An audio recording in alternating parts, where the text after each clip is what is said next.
Chapter 1. A Most Curious Invitation.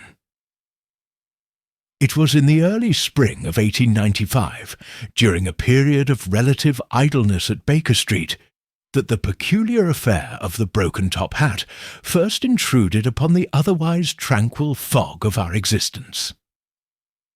Holmes had been in one of his black moods for several days, prowling restlessly about the sitting-room, snatching irritably at newspapers, and composing sardonic letters to the editors of several scientific journals, whose articles, in his view, demonstrated the intellectual degeneracy of the current age. I, for my part, had learned to leave him to his tempers, knowing full well that only the arrival of a sufficiently puzzling problem would jolt him from his lethargy.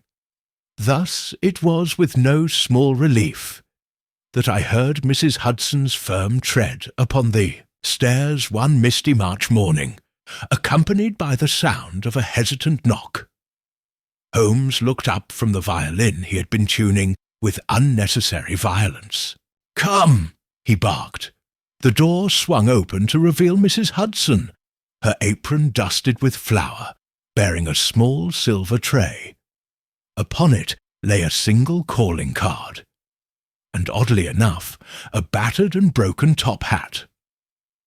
She set the tray down with a puzzled air. "From a young gentleman, sir," she said, "very anxious-like. Wouldn't give a name, only asked that you examine this at once." Holmes's long fingers darted out to seize the card. He turned it over, frowning. No name, no address. He mused. Only this curious device, a broken staff entwined with ivy. He set the card aside and lifted the hat, turning it over in his hands. It had once been a fine piece, black silk, finely stitched, but now it was crushed at the crown, split at the brim, and stained with what appeared to be rainwater, and something darker, blood perhaps. Holmes's keen eyes sharpened. "Watson, fetch your notebook." I was at his side in an instant, pen poised. He began speaking rapidly, examining the hat with minute attention. "London make, Bickers & Sons, Regent Street. Moderate quality, about 2 years old, carefully maintained until recently. Owner is likely right-handed. See the faint wear on the right brim edge, and of middling height." He turned it over again, tapping a finger against the inside band. "Initials here faded, J.C. A man of means once, but recently fallen on harder times. Look at the lining, mended by hand, not replaced." I marvelled, as always, at his astonishing chain of reasoning. Holmes continued, his voice becoming thoughtful. "The damage is deliberate, not accidental. Crushed by force, but not merely in a scuffle. The pressure is too even, the tearing too precise." He straightened abruptly. "This was no accident, Watson. It is a message." At that precise moment, as though fate itself conspired to confirm his words, there came another knock at the door, sharper this time, almost frantic. Before Mrs. Hudson could return, Holmes had crossed the room in 2 strides and flung open the door. There stood a young man, no more than 23, with a pale, pinched face and wide, desperate eyes. He wore a cheap overcoat 2 sizes too large for him, and clutched his cap in trembling hands. "Mr. Holmes," he stammered. Holmes inclined his head. "I am he. You are late." The young man blinked, clearly thrown off balance. I couldn't come earlier. They were watching." Holmes's nostrils flared slightly, like a hound catching the first true scent of the hunt. "Come inside," he said briskly. "Quickly." The young man obeyed, glancing nervously over his shoulder before stepping into the warm sanctuary of our sitting room. Holmes shut the door firmly behind him. "Sit," he commanded, indicating a chair by the fire. "You have brought me a broken hat. Now tell me, what is broken in your life?" The young man collapsed into the chair and buried his face in his hands for a moment. When he looked up, his voice was steadier, though still tinged with fear. "My name is Jonathan Chiswick," he said. "I am, or was, secretary to Sir Peregrine, Wetherall of Cavendish Square." Holmes raised an eyebrow. "A man of considerable repute, philanthropist, art collector." Chiswick nodded miserably. "Yes, sir, but there are things I have learned, that they do not wish to become public." He glanced again at the broken hat on the table, as though it were a loaded pistol. That was left on my doorstep last night, after I sent a letter to Sir Peregrine warning him that I intended to resign, and, if necessary, expose certain irregularities. His voice dropped to a whisper. "Financial irregularities, Mr. Holmes, and something more, something terrible." Holmes leaned forward, his sharp gaze drilling into the young man. "You fear for your life?" Chiswick swallowed. "I know they are watching me, following me. I don't dare return to my lodgings. I have nowhere else to turn." He looked at Holmes with desperate hope. "Will you help me, sir?" Holmes was silent for a long moment. Then he smiled. That thin, razor-sharp smile I had come to recognize as the herald of a great game afoot. "You have come to the right place, Mr. Chiswick," he said softly. He steepled his fingers once more. "And I promise you, before this affair is done, those who believe they can hide behind broken symbols and whispered threats will learn the true meaning of fear."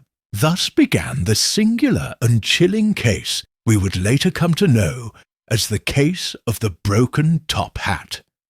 A case that would lead Holmes and me through the shadowed salons of London's elite into secret societies, false deaths, and finally into the heart of a conspiracy so cleverly disguised that even Holmes, for a brief and chilling moment, was left doubting the evidence of his own senses. But that, dear reader, is a tale yet to unfold. Chapter 2. The Lodging House on Bentinck Street. Following morning dawned grey and listless, the fog clinging thick to the streets of London and dulling even the noonday sun. It was the sort of weather that seeped into the bones, and I confess to feeling a growing sense of unease as Holmes and I prepared to accompany young Jonathan Chiswick back to his lodgings on Bentinck Street. Holmes was in high spirits, however. A clear sign that he scented complexity in the air. "You will note, Watson," he said as we pulled on our overcoats, "the curious sequence of events.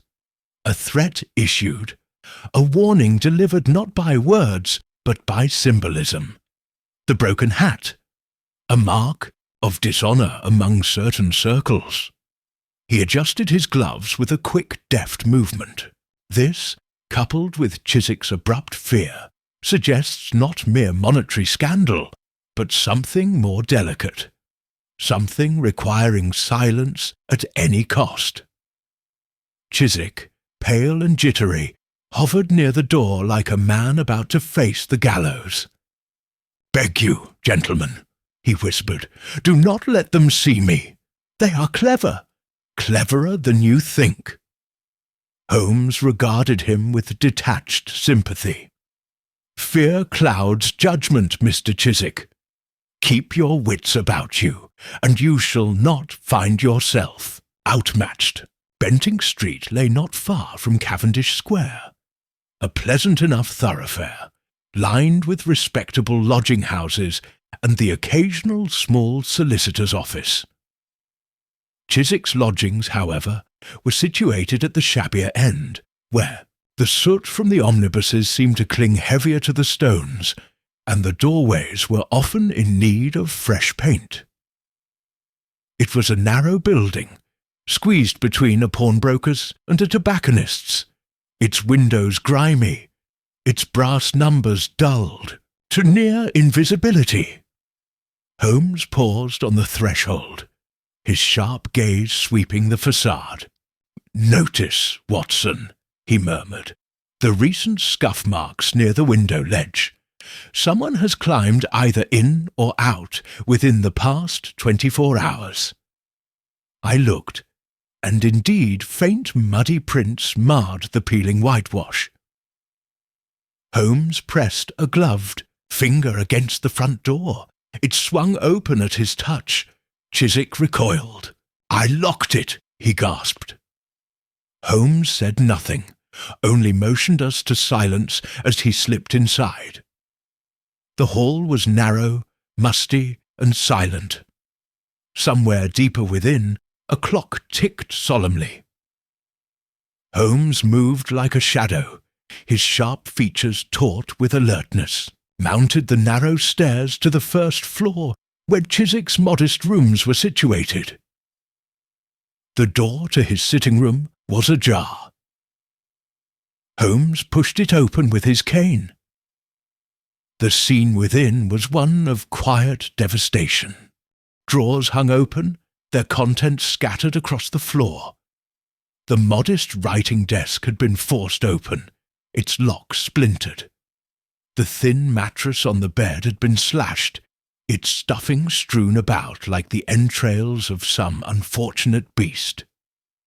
Yet, curiously, nothing appeared to have been stolen. Holmes stepped carefully into the room, surveying the wreckage with glittering eyes. "Not a common burglary," he said at last. "No valuables taken, no thorough search for money." He knelt by the writing desk, examining the broken lock. This, he said, was a search for something specific, something hidden among Chiswick's private papers. He turned to the young man, who hovered helplessly in the doorway. "What was taken?" he demanded sharply. Chiswick shook his head miserably. I don't know. I kept no ledgers, no records at home. Only a few letters." Holmes's gaze sharpened. "What sort of letters?" Chiswick hesitated. "Correspondence with Sir Peregrine's associates," he admitted. "Notes arranging private meetings. Instructions. Nothing illegal, I swear it." Holmes rose, brushing dust from his knees. "Not illegal, perhaps, but damaging." At that moment Holmes froze, his head cocked sharply.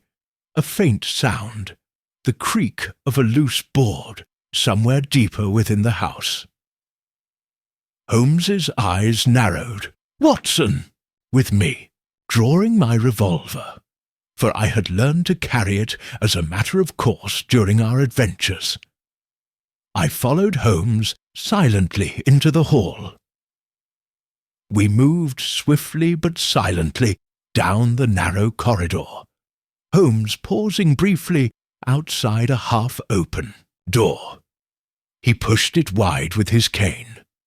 The room beyond was a small parlour, empty save for a battered armchair and a cold fireplace. Yet the window at the far end was open, and the faint imprint of a muddy boot heel marred the sill. Holmes darted forward and leaned out. A figure, slim, cloaked, fleet, vanished around the corner of the building. Holmes drew back with a soft curse. Too late. We returned to the ransacked sitting room to find Chiswick slumped in a chair, his face buried in his hands. "They'll kill me," he muttered. "I know too much, Holmes. regarded him thoughtfully.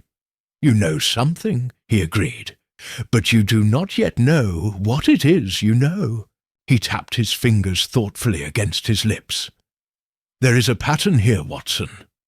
A chain of events set in motion not by overt action, but by a threat to secrecy." He turned to Chiswick. "Someone believes you possess a piece of evidence, a letter, a cipher, perhaps an appointment note, that could expose more than mere financial impropriety." He smiled grimly. "And they are determined you shall not live to understand it."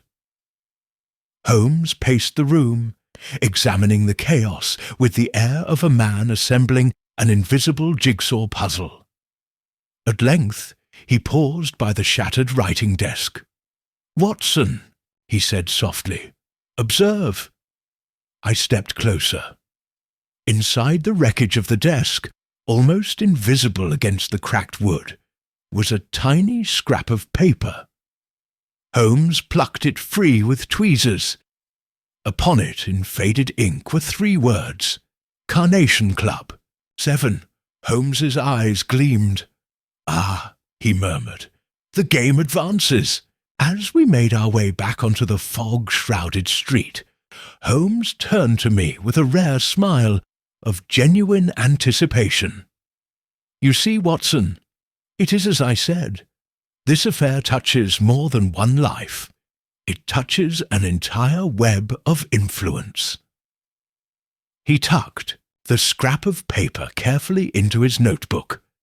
"And now we have our first true lead, the Carnation Club." He hailed a passing hansom cab. "Come, Watson, let us see what blossoms in the hothouse of London's secrets." And with that, we plunged deeper into a mystery whose tangled roots would, before long, threaten to choke some of the most prominent names in England. Chapter 3. Secrets at the Carnation Club. The Carnation Club was one of those discreet establishments known only to a certain stratum of London society, exclusive, well-heeled and thoroughly impenetrable to the casual observer. It did not advertise its existence, nor did its members speak of it openly. Yet, to those who moved in diplomatic and aristocratic circles, the name carried a particular weight, a byword for privacy, for quiet indulgences, and, Holmes suspected, for darker transactions cloaked behind a veneer of refinement. Our cab set us down before an unremarkable building on a side street off Piccadilly. A polished brass plaque, bearing only the engraved letter C, offered the sole indication of the club's presence. 2 liveried doormen stood by, their expressions polite but unreadable. Holmes adjusted his cuffs and cast a sideways glance. "At me. Best to let me lead, Watson," he murmured. "A misplaced word could close doors we have not yet pried open." He mounted the steps with the easy arrogance of a man accustomed to privilege. I followed, imitating his nonchalance as best I could. Inside, the club exuded an air of understated luxury. Deep leather chairs, dark mahogany panelling, the muted clink of glassware, a haze of expensive tobacco hung in the air, and low voices murmured in well-educated tones. A steward in impeccable evening dress approached. "Good afternoon, sir. May I be of assistance?" Holmes handed over a card. One of the blank ones he carried for such occasions, onto which he had, in the cab, inscribed a fabricated title, "Lord Arthur Wexley. I am in town for only a short while," he said in the clipped tones of the minor nobility. "I was told I might find certain acquaintances." Here the steward bowed. "Of course, my lord. Do you have a sponsor?" Holmes smiled faintly. "Sir Peregrine Weatherall." The name landed with an almost visible weight, The steward straightened perceptibly.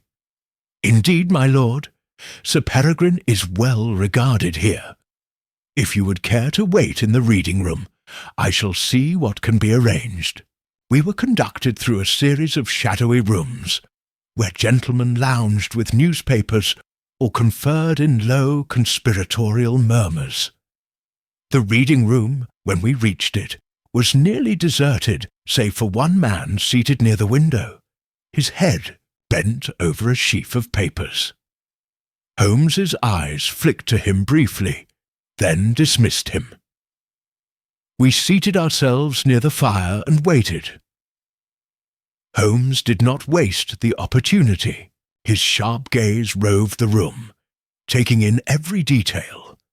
The discreet bells near each chair to summon servants, the heavy velvet curtains drawn slightly to muffle sound, the pattern of wear on the carpet indicating frequent movement between certain alcoves. After perhaps 10 minutes, the steward returned.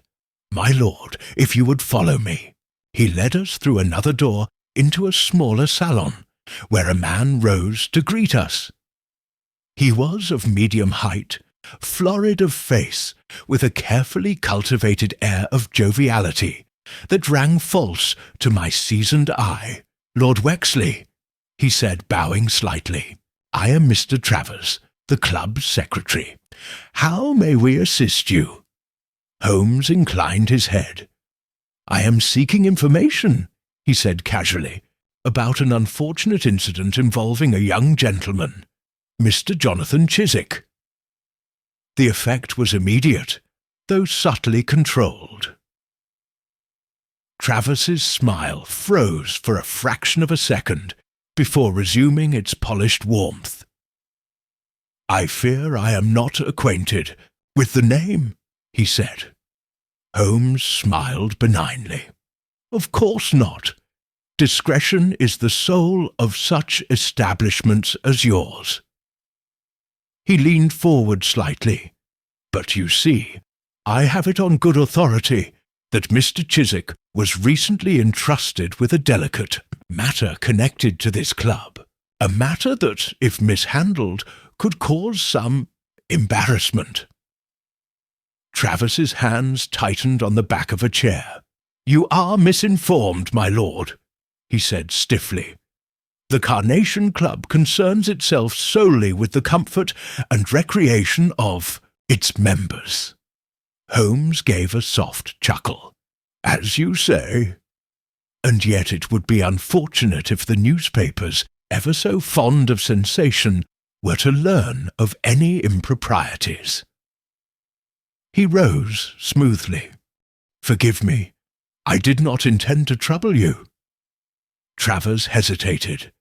Then, in a voice almost too low to hear, he said, "If there was an indiscretion, it has been handled." Holmes turned, his expression unreadable. "Handled?" Travers's lips compressed into a thin line. The young man was indiscreet. Certain letters, misunderstandings. Nothing criminal, you understand. Simply a matter of preserving reputations. He added after a pause, "For everyone's benefit." Holmes nodded, as if satisfied. "And you are confident the matter is closed?" Travers hesitated again, and that hesitation, brief though it was, told Holmes more than 1,000 words. "I believe so," he said at last. Holmes smiled thinly. "I am most reassured." Back in the cab, Holmes's mood was cool and thoughtful. "They believe they have silenced Chiswick," he said, "or are in the process of doing so." He tapped his fingers against his knee. "But there is more, Watson. Travers spoke of letters, not finances, not theft, but letters. And letters, my dear fellow, can mean only one thing." I frowned. "Blackmail?" Holmes shook his head. "Not mere blackmail. A deeper scandal. Perhaps political. Perhaps royal." He looked out the window. the rain beginning to streak against the glass. And the Carnation Club, it seems, is merely the stage. The true actors remain behind the curtain. He turned to me, his grey eyes gleaming. This case, Watson, is far from over. Thus, the first veil had been drawn aside, only to reveal a second, darker one beyond. And behind it, forces far more dangerous than any broken hat or whispered threat had first suggested. We were about to enter the very heart of the storm. Chapter 4. Shadows Beneath the Surface. The following day brought no reprieve from the grim weather. A cold, persistent drizzle hung over London like a veil, muting the clamour of the streets and cloaking the city in a damp, melancholy gloom. Holmes was more animated than he had been in days, prowling the sitting-room with restless energy, fingers steepled beneath his chin as he contemplated the delicate puzzle that had begun to emerge from the scattered clues. "There is no doubt now, Watson," he said as he paused before the fire, "that young Chiswick stumbled unwittingly upon a web of intrigue extending far beyond simple embezzlement. Letters, hidden alliances, a gentleman's club built less for leisure than for covert dealings. The signs are plain." I nodded, though unease prickled at my mind. And the danger to Chiswick? Holmes's mouth thinned. "Grave, very grave, which is why we must move quickly." He crossed to the sideboard and poured himself a cup of coffee, drinking it absently as he stared out the rain-streaked window. "I have instructed Chiswick to remain hidden at a safe address under Lestrade's informal protection. Scotland Yard may be slow to act at times, but even Lestrade understands when a life is in immediate peril." I raised an eyebrow. "And our next move?"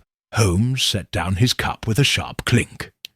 "We must find the missing link, the individual who brokered the letters. For Travers to mention them so guardedly implies their contents are dynamite, Watson. Political, scandalous, perhaps even treasonous." He pulled on his overcoat with swift precision, and I believe I know where to begin our search. The hansom cab conveyed us eastward through the dripping streets to a less fashionable part of London. A district of narrow lanes, cluttered shop fronts, and dingy boarding houses. We alighted before a modest tobacconist's, whose grimy windows displayed cheap pipes and bundles of yellowing newspapers. Holmes pushed open the door, setting a little bell jangling. The interior was dim, heavy with the scent of stale smoke. Behind the counter, a sallow-faced man looked up with a practised scowl. "What's your business?" he demanded. Holmes removed his gloves with deliberate care. "We are seeking Mr. Henry Fellows," he said. "It is a matter of some urgency." The tobacconist's scowl deepened. "Don't know the name." Holmes smiled thinly. "Come now. A certain discretion may be expected here, but obstinacy will not serve. You—" He reached into his pocket and produced a sovereign, which he placed on the counter with a sharp click. The man's eyes flickered, and after a moment he jerked his head toward a door behind the counter. "Top floor. Back room." Holmes nodded. "Much obliged." The narrow stairway creaked alarmingly under our feet as we climbed. At the top, Holmes rapped lightly upon a battered wooden door. There was a long pause, then a muffled voice called, "Who's there?" "A friend," Holmes answered smoothly. Another pause. Then the door opened a crack, revealing a pale, ferret-faced man with thinning hair and darting, suspicious eyes. Fellows?" Holmes asked. The man hesitated, then nodded warily. Holmes pushed the door open wider and stepped inside. The room was small and dingy, lit by a single smoking lamp. A pile of papers, ledgers, and cracked inkpots cluttered a narrow desk. The atmosphere reeked of damp and unwashed linen. Holmes closed the door behind us with a click. "You know why we are here," he said without preamble. Fellows licked his lips nervously. "I don't know anything," he mumbled. "I'm out of it now." Holmes regarded him with cool contempt. "Out of it? Perhaps. But you were in deep enough to handle the letters." Fellows paled. "I didn't mean no harm," he whispered. "I just passed along what I was paid to pass." "To whom?" Fellows hesitated. Then, seeing the implacable glint in Holmes's eye, he sagged. "Sir Peregrine Wetherell," he muttered, "and others. I didn't know names, only faces." Holmes's face sharpened. "Sir Peregrine," he repeated. "Interesting." He stepped closer. "And the contents of these letters?" Fellows wrung his hands. "Politics, blackmail, things that could ruin reputations if they came to light." His voice dropped even lower. "Royal secrets, too. Dangerous things." Holmes absorbed this in silence for a moment.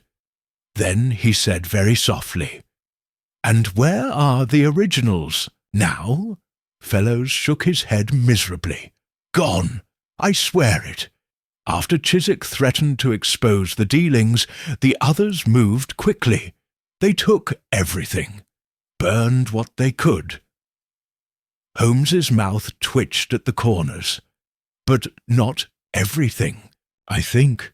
He moved to the desk and sifted expertly through the piles of paper. At last he extracted a crumpled envelope from between two ledgers. It bore a heavy red seal, broken now, and the faint scent of expensive cologne. Holmes turned it over and nodded. "Not everything," he repeated. He tucked the envelope into his pocket. Fellows sagged into a chair, defeated. "You'll bring ruin on us all," he muttered. Holmes shook his head. "No, Mr. Fellows. You and your masters have already accomplished that." He gestured for me to follow and left without another word. Back on the street, Holmes hailed another cab. "The case is accelerating, Watson," he said as we climbed in.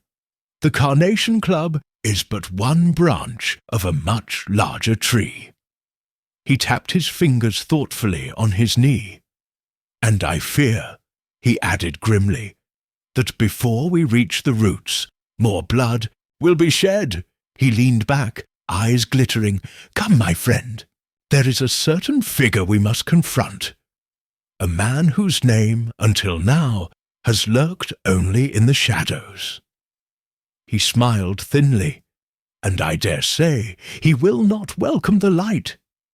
Thus the stage was set for the next, far more perilous act of the drama, where Holmes and I would come face to face with the true architects of a conspiracy that threatened not merely reputations, but the very stability of the Crown itself. And at the heart of it all, a single broken top hat and the secrets it had shielded. Chapter 5. An Invitation to Danger. The following evening found Holmes and me once more, cloaked in the sullen mists of London, traversing the uneven cobblestones of a narrow mews off Albemarle Street. The air was thick with smoke from the street lamps, their yellow halos barely piercing the dense gloom. Somewhere nearby, a newsboy cried the evening edition, his voice thin and urgent. Holmes moved at a swift, purposeful pace, his coat flaring behind him, his hat drawn low over his eyes. I struggled slightly to keep up, the revolver in my coat pocket a cold and reassuring weight. Our destination was an address Holmes had extracted earlier that day through channels he did not deign to explain. A private dining club masquerading as a literary society. According to Holmes, it was here that one of the key architects behind the threats to Jonathan Chiswick, and perhaps the entire web of deceit, here and she would be found. "I trust you have your wits about you, Watson," Holmes murmured as we neared a modest red brick building, its windows shuttered tightly against the night. "I always endeavour to," I replied dryly. Holmes smiled faintly. "Good. We are about to knock upon a hornet's nest." The brass knocker fell with a hollow clang. After a brief pause, the door was answered by a tall man in evening dress, whose expression betrayed nothing of the establishment's true nature. Holmes presented another of his fabricated cards, this one bearing the identity of Mr. Aldous Graham, collector of rare manuscripts. A flicker of recognition crossed the doorman's face, or perhaps it was merely calculation. Without a word, he ushered us inside. The interior was richly appointed. Velvet draperies, gleaming mahogany furniture, the faint scent of cigar smoke, and old books hanging in the air. A handful of gentlemen in formal attire clustered around small tables, speaking in low, urgent tones. Holmes wasted no time surveying the room. His sharp gaze settled on a figure seated alone near the fireplace, a stocky man with a heavy jaw and pale blue eyes, whose thick fingers drummed an idle rhythm against the stem of his wineglass. "Sir Malcolm Devington," Holmes murmured to me, his voice barely audible. "A name not unknown in political circles. Financier, patron, and, if rumour is to be credited, an expert in the art of blackmail." I stiffened. "And you propose to confront him?" Holmes's smile was razor-thin. "In our own fashion." We made our approach casually, as though merely seeking a seat near the fire. Devington's eyes flicked up, assessing us with practised indifference. Holmes inclined his head politely. "Good evening. May we join you?" Devington grunted assent, his gaze already returning to the flickering flames. Holmes settled into a chair opposite him, stretching his legs toward the hearth. "Unseasonable chill, is it not?" he remarked. Devington grunted again. Holmes leaned forward, lowering his voice. "A chill, I dare say, not unlike that which must have gripped a certain young man. Jonathan Chiswick, was it, when he found his home ransacked and a top hat smashed as warning?" Devington's hand froze on his wineglass. For a moment, only the crackle of the fire disturbed the heavy silence. Then he turned his head slowly toward Holmes, his pale blue eyes gleaming with something distinctly unpleasant. "I do not know the name," he said. Holmes smiled pleasantly. "Come now, Sir Malcolm. Discretion is admirable, but when one's associates grow clumsy, it is wiser to cut one's losses than to persist in clumsy denials." Devington said nothing, but his massive shoulders tensed perceptibly. Holmes continued in the same light tone. "You see, we have already traced the movement of certain letters. We know that some passed through your hands before reaching others. Letters whose contents, if made public, would ignite a scandal from Whitehall to Windsor. Devington's thick lips curled in a slow, humourless smile. "And if that were so, my friend, do you imagine you would be permitted to leave this room alive?" I tensed instinctively, my hand slipping toward my revolver. Holmes, however, remained utterly composed. "Violence would be a grave miscalculation," he said softly. "You see, the information is already secured elsewhere, and would be released immediately in the event of my unfortunate demise." Devington's smile faltered for the first time. Holmes rose, adjusting his cuffs. "I suggest," he said, "that you reconsider your current course. Otherwise, the exposure you seek to avoid will be the least of your concerns." He turned without waiting for a reply, and I followed, my nerves singing with the tension of the encounter. Beaked, out in the misty street, Holmes drew a deep breath of the cold night air. "He will think twice now," he said, "but he will also act swiftly." I frowned. "You think he will attempt to flee?" Holmes shook his head. "No, men like Devington do not run. They entrench. They prepare counterattacks." He pulled his coat tighter, against the chill. "But he knows now that he is vulnerable. And in that knowledge lies our advantage." We made our way back to Baker Street in silence, each lost in our own thoughts. Holmes retired at once to his desk, poring over maps, papers, and a series of telegrams that arrived at intervals throughout the night. I watched him work with a mixture of admiration and concern. For the deeper we delved into the case of the broken top hat, the more it became clear. This was no simple matter of threatened reputations. We had stumbled into a conspiracy that threatened to shake the very foundations of the realm, and the shadows gathering against us would not be so easily dispersed. Chapter 6. A Trap is Set.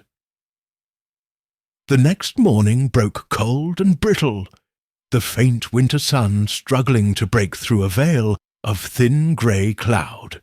I awoke to the sound of Holmes pacing briskly across the sitting-room floor, his dressing gown flapping behind him like a scholar's robes. He paused as I entered, offering me a thin smile and gesturing toward the breakfast tray Mrs. Hudson had, laid out with her usual quiet efficiency. "Eat, Watson. You will require your strength today." There was a glint in his eye, the look he wore when the chessboard of a case was arranged to his liking, and the final moves were about to begin.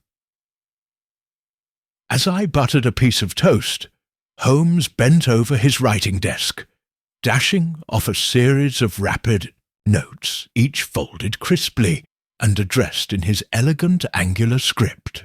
"I am dispatching certain communications," he said without looking up. "One to Inspector Lestrade, another to a certain correspondent in the Foreign Office.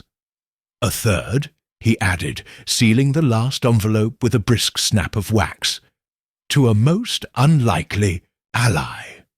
I raised an eyebrow. "An ally?" Holmes smiled briefly. "Even the densest hedgerows of corruption conceal a few honest men, Watson. We must ensure our net is cast wide enough." He rang for Mrs. Hudson and handed her the bundle of envelopes with a request for immediate dispatch. Then he turned to me, his expression sharpening. "Today, my dear fellow, we set our bait." By mid-morning, we were seated in a discreet corner of a small coffee-house near Oxford Circus, a modest establishment known to cater to minor clerks and shopkeepers, and more importantly, frequented by certain messengers whose loyalty could be purchased for the right price. Holmes sipped his coffee idly, his eyes never still. Across the narrow room, a stocky youth in a threadbare coat loitered near the counter, casting furtive glances toward the door. Holmes set down his cup. "Observe, Watson, our fish has arrived." I followed his gaze. The boy's nervousness was palpable, his fingers twitching, his foot tapping an uneven rhythm on the floor. Holmes rose smoothly. "Wait here," he murmured. He crossed the room in a few swift strides and addressed the youth in a low voice. I could not hear the words exchanged, but after a brief hesitation, the boy nodded and handed Holmes a crumpled note before hurrying out into the street. Holmes returned to the table, unfolding the paper carefully. "Exactly as I hoped," he said with satisfaction. The note was brief and unsigned. "Tonight, 11 o'clock, Hanover Place. Come alone." I frowned. Sounds suspiciously like a trap. Holmes smiled thinly. "It is. But the advantage of a trap, Watson, is that it may ensnare the hunter as easily as the prey, if one is prepared." He folded the note and tucked it into his pocket. "We shall go, of course, but not alone and not unprepared." He leaned in slightly. "And tonight, my dear Watson, you must be prepared to act swiftly. Our opponents will not scruple to use violence if cornered." The hours crawled by as we made our preparations. Holmes spent the afternoon arranging a quiet meeting with Inspector Lestrade, who, after much grumbling about amateur interference, agreed to station plainclothes men within reach of Hanover Place, ready to intervene at Holmes's signal. As twilight fell, Holmes and I armed ourselves, revolvers tucked discreetly beneath our overcoats, and made our way cautiously across the city. Hanover Place was a narrow, twisting alley off Long Acre, lined with shuttered shops and the occasional lodging-house of ill repute. The gas lamps flickered uncertainly in the mist, casting long, distorted shadows along the damp stones. Holmes paused just short of the mouth of the alley, scanning the street with a hunter's precision. "Lestrade's men are in place," he murmured. "Now, we wait." We melted into a doorway, the fog swallowing us whole. Minutes passed, then a faint shuffle of footsteps. A tall figure, cloaked and hooded, emerged from the shadows, moving swiftly but cautiously toward the appointed spot. Holmes stepped out. Silent as a wraith, the figure froze, then made as if to turn and flee. But Holmes was faster. In a flash, he had seized the man's arm. Twisting it behind his back with practiced ease, the hood fell away, revealing a familiar face. Florid, sweating, furious, Sir Malcolm Devington. "You do, fools!" he spat. "You have no idea what you are meddling with." Holmes smiled coldly. "On the contrary, Sir Malcolm, I have a very clear idea."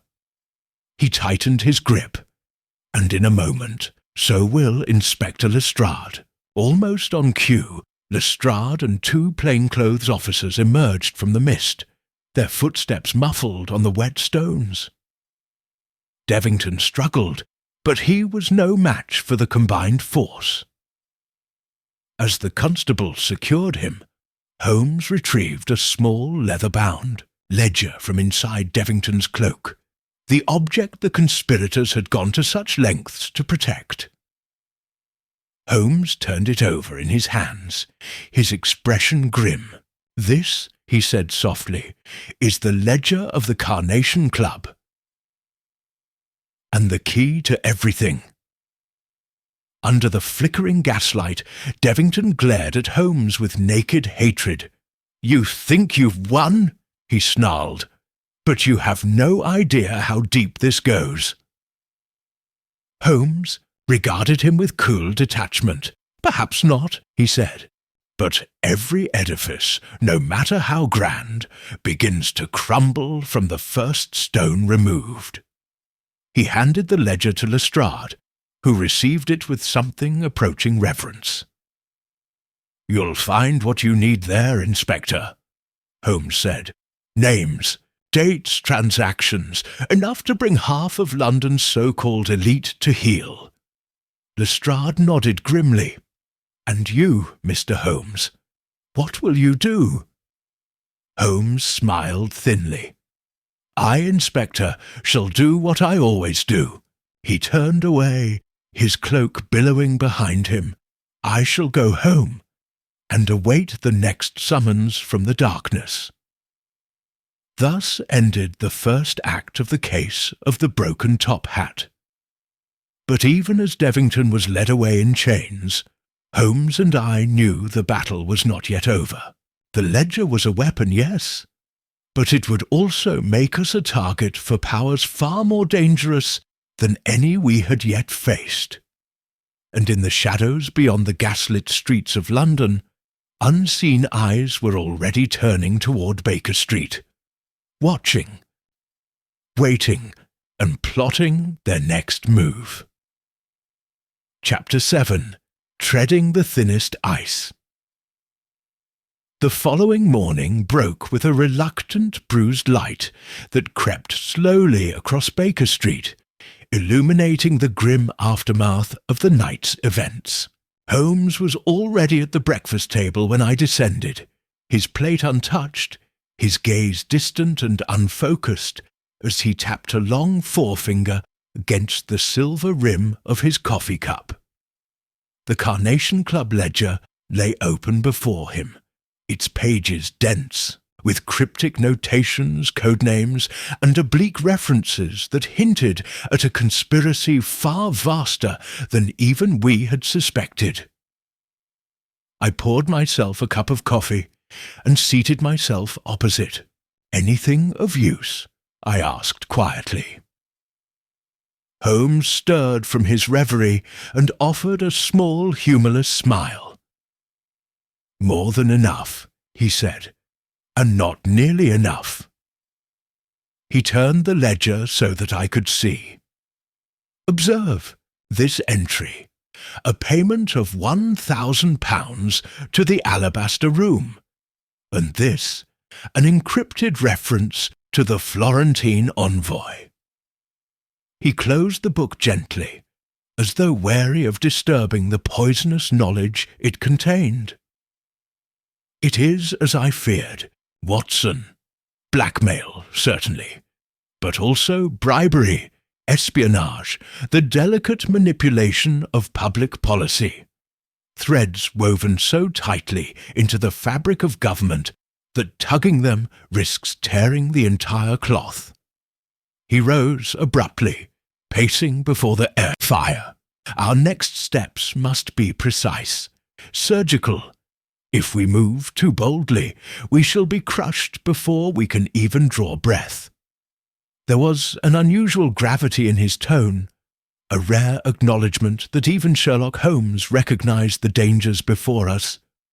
"Then, what do you propose?" I asked.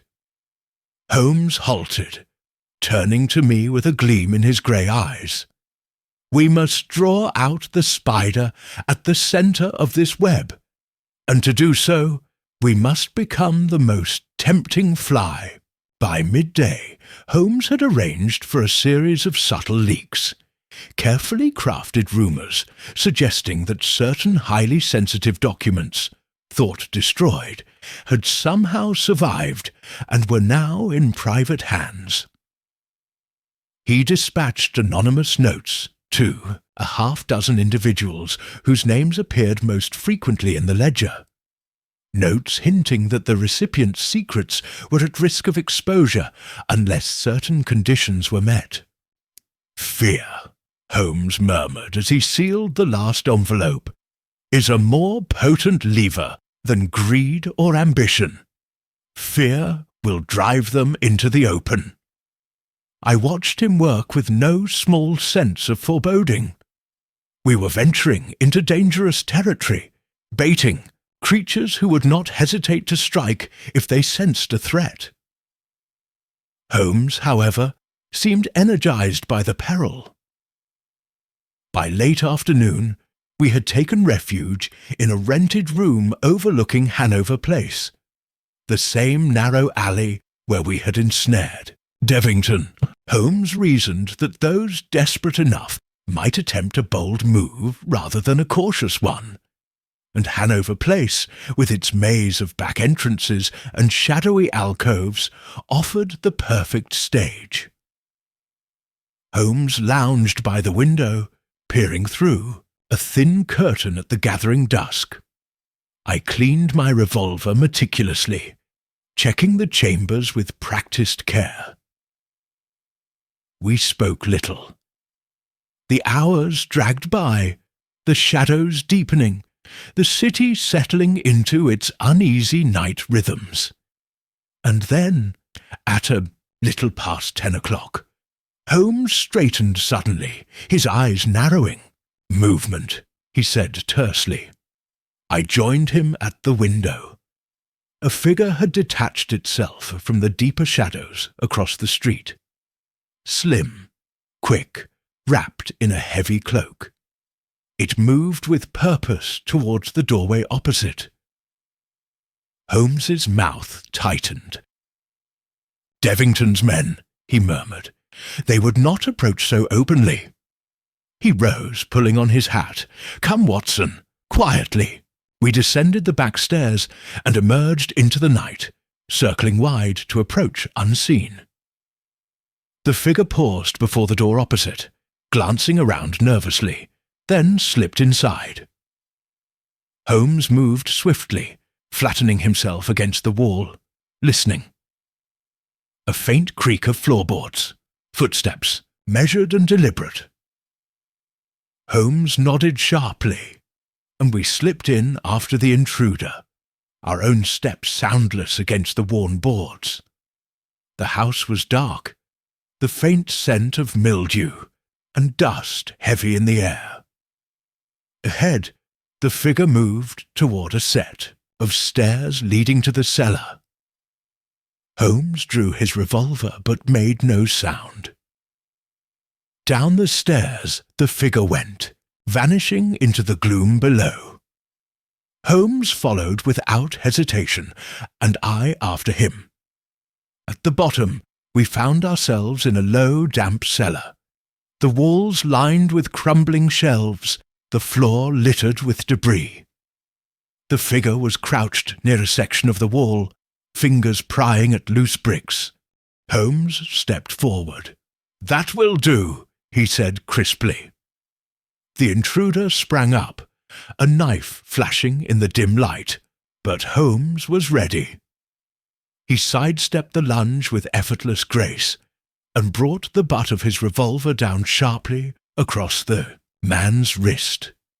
The knife clattered to the floor. I stepped forward and seized the man's other arm, twisting it behind his back. He struggled briefly, then sagged in our grasp, breathing heavily. Holmes pushed back the man's hood, and we both recoiled in shock. It was no hardened criminal, it was Jonathan Chiswick. He looked dreadful, hollow-eyed, gaunt, with a wild, hunted look in his face. "Holmes," he gasped, "you don't understand. They're coming. I had to find it before they did." Holmes's eyes narrowed. "Find what, Chiswick?" The young man shuddered. "The ledger. The real ledger." Holmes froze. "The one Devington kept was a forgery," Chiswick whispered hoarsely. "A decoy. The true record. It's hidden here.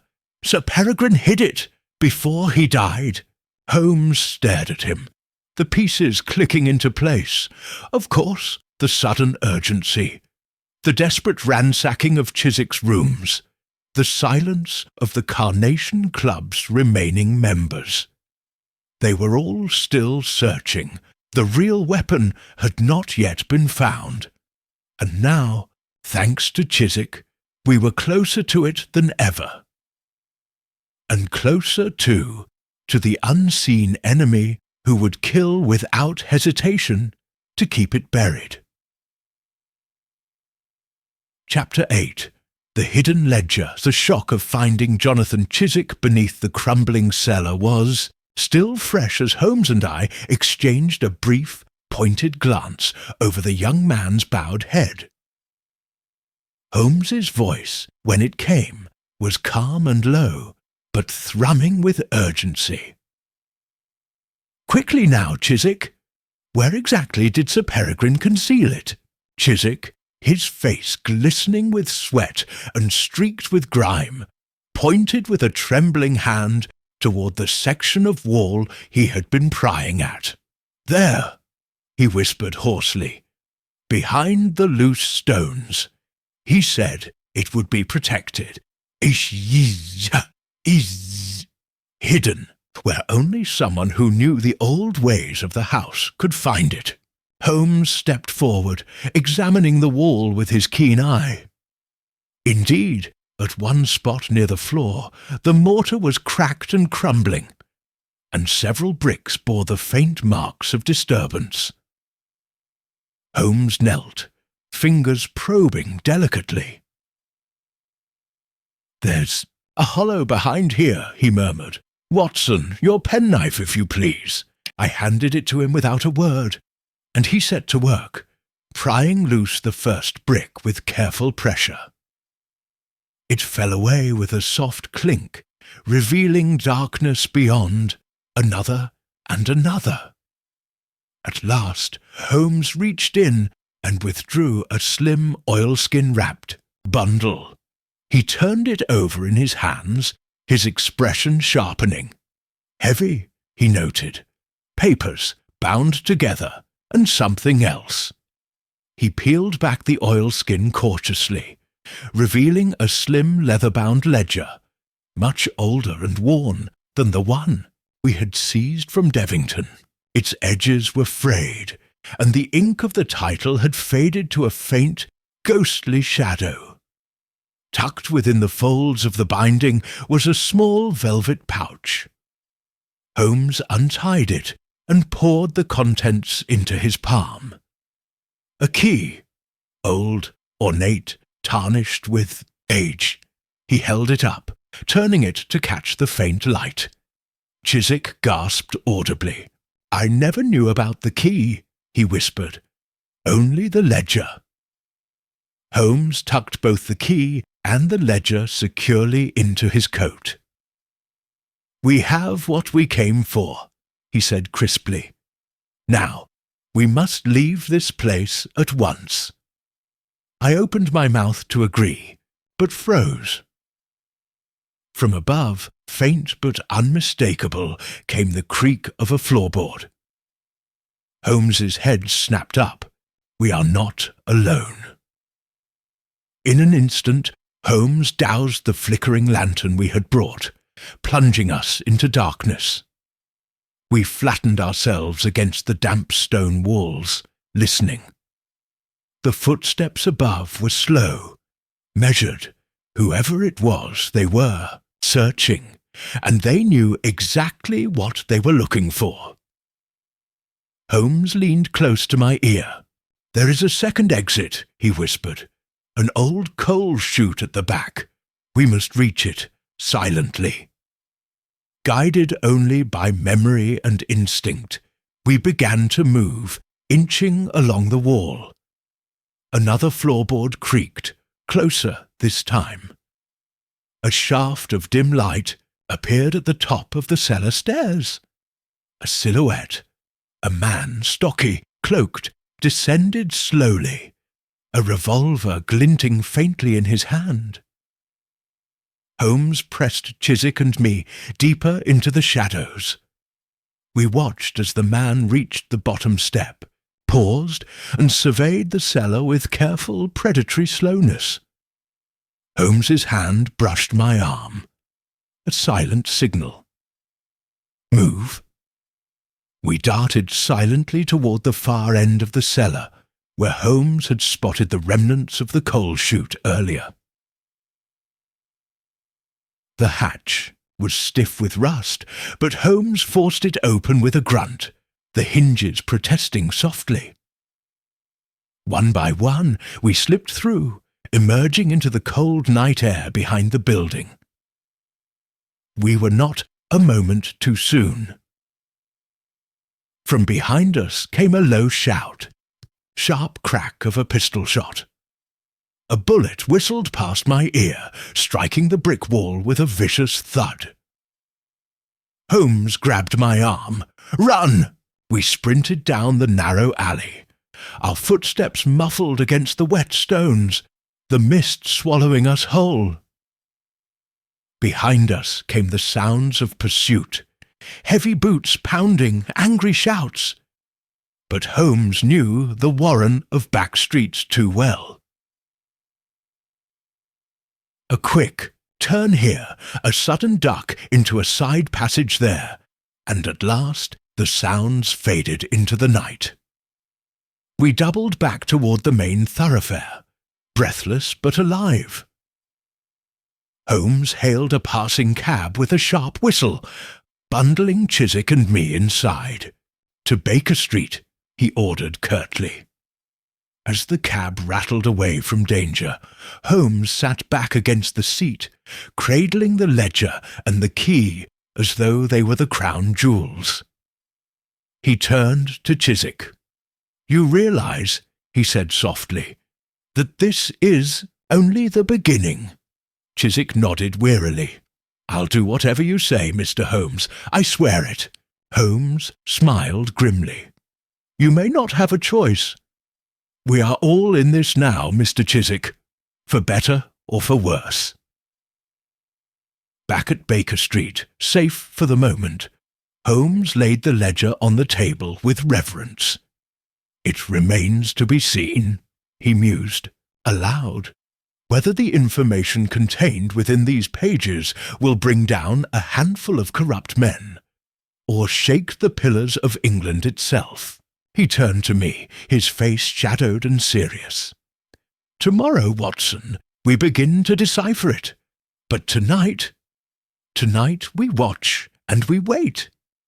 He glanced toward the curtained window, beyond which the city brooded under its blanket of fog.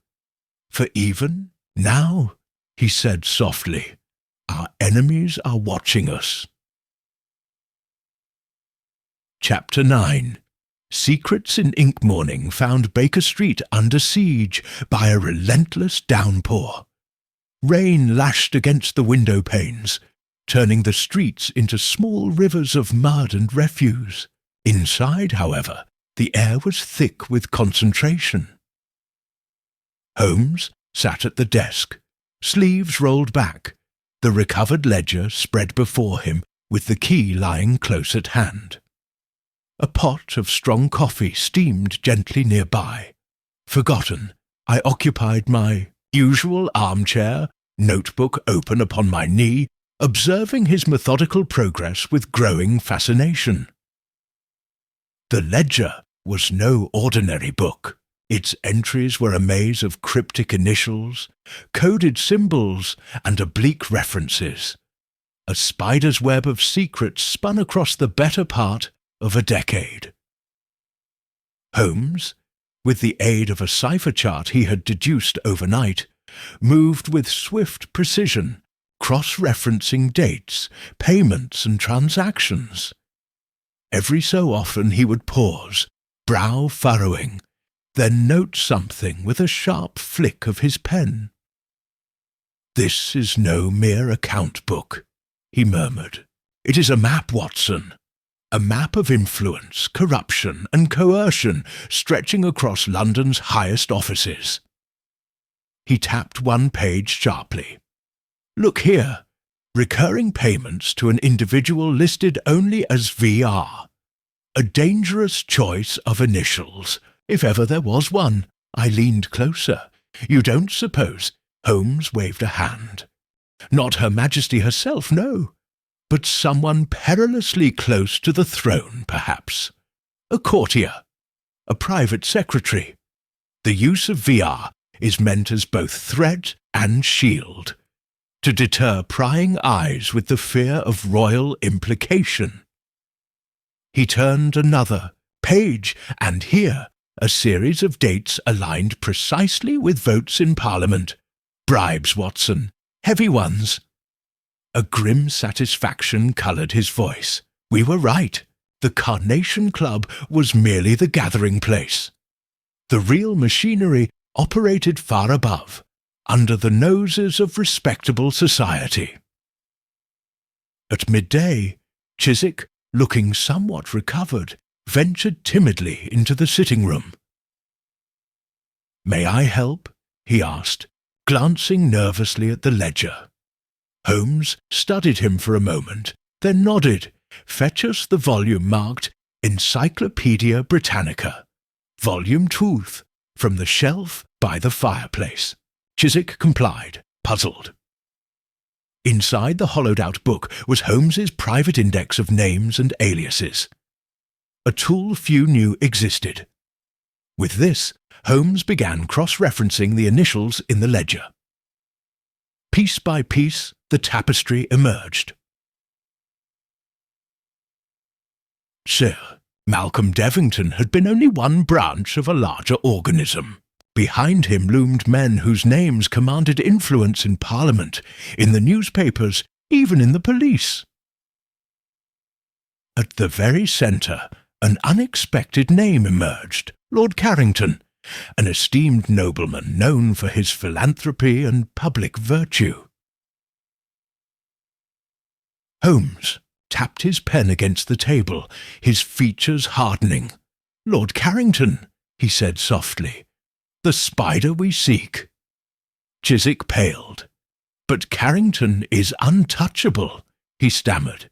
"He's respected, admired." Holmes smiled grimly. "So much the better for our adversaries. Who better to conceal the rot than a man believed incorruptible?" He closed the ledger with a sharp snap. "We have what we need, but now comes the delicate part." He rose and crossed to the window, staring out at the rain-swept street. "We cannot simply deliver this to Scotland Yard. If we do, it will vanish into the hands of Carrington's allies before the ink is dry." He turned back to us, his eyes cold with purpose. "No, Watson, we must expose them ourselves, with evidence so overwhelming and so public that no quiet cover-up will be possible." That evening, the three of us sat close as Holmes laid out the beginnings of a dangerous plan. "The ledger alone is not enough," he said. "We need a confession, or failing that, a trap into which Carrington must step publicly and irrevocably." He steepled his fingers. "Fortunately, Carrington's pride will be his undoing." He produced from his coat pocket the small ornate key we had recovered alongside the ledger. "I believe this key opens something of value. A strong box, most likely, hidden somewhere Carrington believes safe." He turned it over, examining the faint etchings on its surface, and if we find it before he does, we may uncover not just names and payments, but personal correspondence, secret instructions, enough to bring the entire edifice crashing down. Chiswick leaned forward eagerly. "But how will we find it?" Holmes smiled. "We already know Carrington's habits. He maintains a small hunting lodge near Richmond, largely unused, except for private meetings of certain gentlemen. It is isolated, guarded only by a caretaker." He met my gaze. "Tomorrow night, Watson, we pay a visit to Richmond." The rain had slackened by nightfall, leaving the streets glistening under the gaslights. As I prepared my revolver for the night's venture, Holmes stood by the mantel, his silhouette outlined against the flickering firelight. "Tonight," he said softly, "we take the greatest risk of all." He turned toward me, and for once there was no trace of sardonic amusement in his voice, only a quiet, burning certainty. "Tonight, Watson, we step into the lair of the Kingmaker himself." Chapter 10. The Lodge at Richmond. The road to Richmond was dark and deserted, winding through fields cloaked in mist and the lingering dampness of the day's rain. Holmes and I sat in silence within the confines of the hired brougham, the rhythmic clatter of the horses' hooves providing the only sound against the thick, oppressive night. Holmes had dressed for stealth, a simple dark coat and cap replacing his usual tweeds, and I had followed his example. The key to Carrington's hidden secrets rested securely in Holmes's inner pocket, its weight seeming to grow heavier with every mile. As the carriage slowed near the edge of a dense thicket, Holmes rapped twice against the side to signal the driver. "We walk from here," he said shortly. We descended into the damp night air. Holmes paid the driver, instructing him to return in 2 hours, then led me along a narrow, muddy path flanked by tall hedges, their twisted branches clawing at us as we passed. At last, through a gap in the trees, the lodge came into view, a low stone building half consumed by ivy, its small windows dark and shuttered. Beyond it stretched a neglected garden, overgrown and wild under the pale gleam of a cloud-shrouded moon. Holmes studied the building for a long moment. "No lights," he murmured, "no sign of movement. But be assured, Watson, Carrington has not left such a place unattended." I nodded grimly, hand resting lightly on the revolver tucked into my coat. Holmes motioned for me to follow, and together we approached the lodge's side door, keeping to the deepest shadows.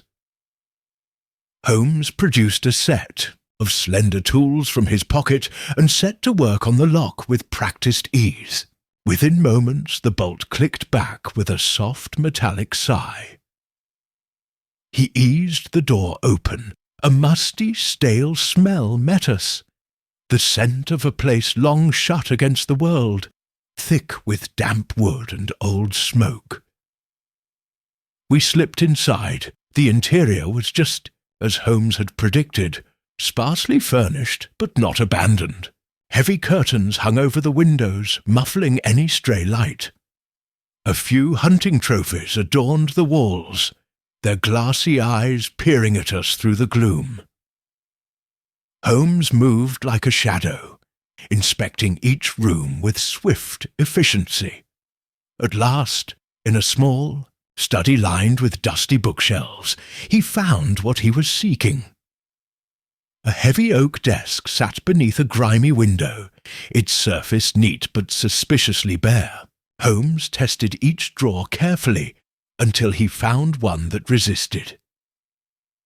He produced the ornate key, and with a faint click the lock surrendered. Inside lay a strong box of iron and leather, battered but solid. Holmes exhaled softly. "Now we shall see." He lifted it onto the desk and turned the second key within its lock.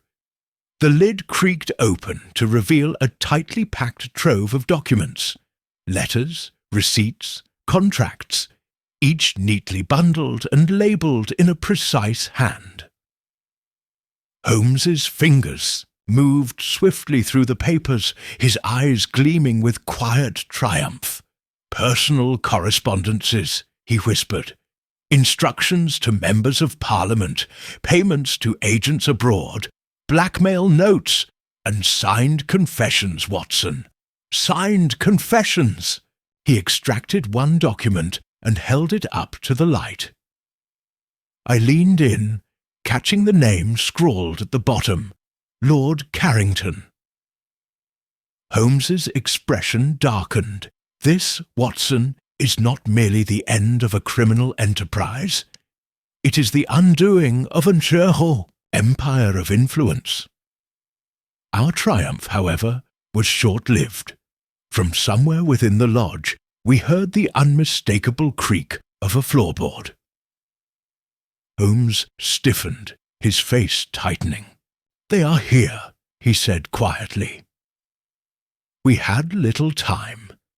Holmes bundled the most damning documents into a leather satchel he had brought, discarding less critical papers with ruthless speed. The sound of a key turning in the front door lock reached us. Holmes snapped the strongbox lid shut and replaced it in the drawer, locking it again just as the door swung inward. Voices echoed down the hall, low, urgent, angry. Holmes seized my sleeve, dragging me toward a narrow service corridor at the rear of the study. We slipped through it just as two dark figures entered the study. From our concealed vantage, I glimpsed their faces, men I recognized from the ledger's coded entries. Trusted lieutenants of Carrington's shadow network, they wasted no time. One strode to the desk, wrenching open drawers, while the other barked harsh orders in a foreign tongue I could not place. Holmes motioned silently, and we retreated along the corridor, moving towards the back of the lodge. Another door, locked. Holmes produced his picks again, working swiftly, breathlessly. Footsteps thundered behind us. The lock gave way, and we stumbled out into the overgrown garden just as a shot rang out, shattering the night. I ducked instinctively, and Holmes dragged me into the shelter of a thicket. "Split up," he hissed. "Circle around to the meeting point." I nodded and veered right, keeping low. The next minutes were a blur of mud, rain, and the sting of brambles tearing at my coat. More shots cracked through the night, but none struck true. At last, panting and filthy, I reached the road where the brougham awaited. Holmes appeared moments later, his coat torn and a shallow cut bleeding freely from his temple. But the satchel was still clutched tightly in his hand. We tumbled into the carriage. "Drive!" Holmes barked. The driver needed no further encouragement. As we rattled away into the mist, Holmes leaned back with a grim smile. "We have it, Watson," he said, voice rough but exultant. "The heart of their empire lies in my hands," pressed the satchel against his chest. "And soon all of London shall know the truth." Chapter 11. An Enemy's Desperation. The ride back to Baker Street was swift and silent, save for the rattle of the carriage wheels and the low groan of the wind through the narrow streets. Holmes sat motionless beside me, his gaze fixed out the window, the satchel containing the damning documents clutched firmly against his side. It was near 2 a.m. when we reached our lodgings. Mrs. Hudson, bless her, had left a lamp, burning low in the sitting-room, casting long, wavering shadows across the familiar clutter of books, papers, and chemical apparatus. Holmes locked the door behind us with great care, checked each window latch twice, and drew the curtains tightly closed before finally allowing himself to relax. "We have wounded the beast," he said grimly, tossing his hat onto the table. "But wounded animals are the most dangerous." He set the satchel down and extracted several documents, laying them out across the table in neat rows. I joined him, peering over his shoulder, letters bearing the seals of noble families, secret agreements for illegal loans, instructions for the manipulation of public opinion through tame journalists, all tied by 1,000 strands to Lord Carrington, whose immaculate public image now hung by a fraying thread. Holmes worked rapidly, separating the documents into piles, those that could be published immediately, and those that would serve better as leverage. "We must act quickly," he said. "By morning, this material must be in the hands of men who cannot be bought or frightened." "And what of Carrington?" I asked. Holmes smiled thinly. "If I know him, and I believe I do, he will not wait for the law to knock at his door, will make one final move to silence us." He glanced toward the curtained window. "And it will not be subtle. We worked through the night, dispatching coded telegrams to Holmes's allies, editors, barristers, and one trusted official within the Home Office, individuals who had, over the years, proven themselves incorruptible. By dawn, the first glimmer of safety would lie beyond Carrington's grasp, but Holmes, never one to underestimate his enemies, took further precautions. "We must assume," he said as he tucked the last letter into an envelope, "that Carrington knows we have the ledger and the strongbox contents. He will not act through the law, nor even through subtle threats." He checked the load of his revolver with a brisk, mechanical precision. "He will come for us directly." The morning wore on, grey and sodden, with a sense of tightening tension thick in the air. At 10:30, a hansom cab drew up across the street, its driver remaining unusually still atop his seat, his head bowed beneath the brim of his cap. Holmes observed it through a narrow slit in the curtains. "Note, Watson," he murmured, "a perfectly ordinary cab. Too perfectly ordinary." I understood immediately. It was the waiting silence that betrayed. Holmes turned away from the window, his movements fluid and purposeful. "Watson, take up a position by the back door. If matters turn ugly, you must get the satchel out of the house, by any means necessary." "And you?" I demanded. Holmes smiled, a flash of sharp humour in his tired eyes. "I shall do what I can to delay them." He pressed a small, intricate whistle into my hand. 3 short blasts. "That will summon Lestrade and his men, who are waiting 2 streets over." There was no time for further discussion. A knock sounded at the door. Not Mrs. Hudson's gentle tap, but a heavy, deliberate blow. Holmes inclined his head. "Go," he said softly. I slipped away through the rear passage, heart pounding, every sense alert. From the front of the house came the sound of another knock, louder this time, insistent. Then the door burst inward with a crash. I darted into the small yard behind Baker Street, clutching the satchel tightly. Another figure loomed suddenly from the alleyway, a thick-set man with a scar across his jaw, moving with deadly purpose. Without thinking, I raised the revolver. "Stand back!" I barked. The man hesitated just long enough for me to edge around him, sprinting towards the mouth of the alley.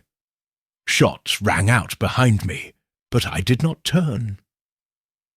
At the corner, 2 constables appeared, Lestrade among them, drawn by the prearranged signal Holmes had somehow managed to give. "Watson!" Lestrade cried. "This way!" Together we pushed through the early morning crowds, disappearing into the warren of streets. Behind us, the sounds of struggle and confusion faded. By noon, Holmes and I reconvened at a safe house arranged by Lestrade, a nondescript boarding house off Euston Road, used by the Yard for sensitive operations. Holmes was bruised, a split lip darkening one side of his face, but otherwise unharmed. "They underestimated me," he said simply, "as they always do." He produced a small leather notebook from his coat, the last piece of evidence retrieved from one of the attackers. Inside were Carrington's final orders: to retrieve the ledger, silence us permanently, and burn Baker Street to the ground if necessary. Holmes handed the notebook to Lestrade, whose grim expression spoke volumes. "You have him cold," Lestrade said. Holmes nodded. "But be warned, Inspector. Men like Carrington do not fall alone. His disgrace will shake the halls of power themselves." Lestrade tucked the notebook into his coat. "Then let them shake," he said. "It's time London had a reckoning." As evening fell, Holmes and I sat by the fire in the small upstairs room, weary but content. "You have done it again, Holmes," I said quietly. He shook his head. "No, Watson, we have done it. You and I, as always." He tapped the side of his nose. "But mark my words, there will be more work ahead. Evil seldom dies cleanly. It retreats, festers, and waits for a new season." He raised his glass. "But for tonight, let us take a small victory." I smiled, raising my own. "To justice, Holmes." He clinked his glass lightly against mine. "To justice, and to the fragile hope that men may yet live without fear of shadows." Chapter 12. The Ripples of Exposure. The fall of Lord Carrington was not a quiet affair. By the following morning, the newspapers blared headlines of scandal across every corner of London. The Times carried a cautious editorial noting unprecedented revelations concerning members of the peerage, while the more spirited Daily Gazette roared accusations with unbridled glee, printing names, figures, and sins in lurid detail. Holmes and I sat together over breakfast, a stack of morning editions between us. His long fingers drummed against the table, his coffee untouched as he scanned each article with methodical detachment. "The pattern is exactly as I anticipated," he said at length. "Public outrage, political scrambling, letters of resignation already delivered by trembling hands at the Home Office." He allowed himself a brief, satisfied smile.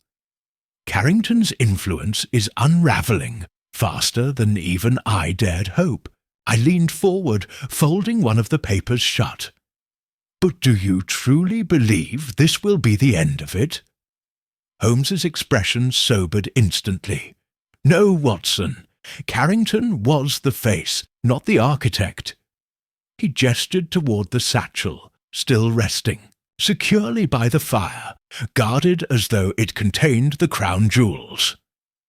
"There are names in that ledger which have yet to be spoken aloud, names that Carrington himself served."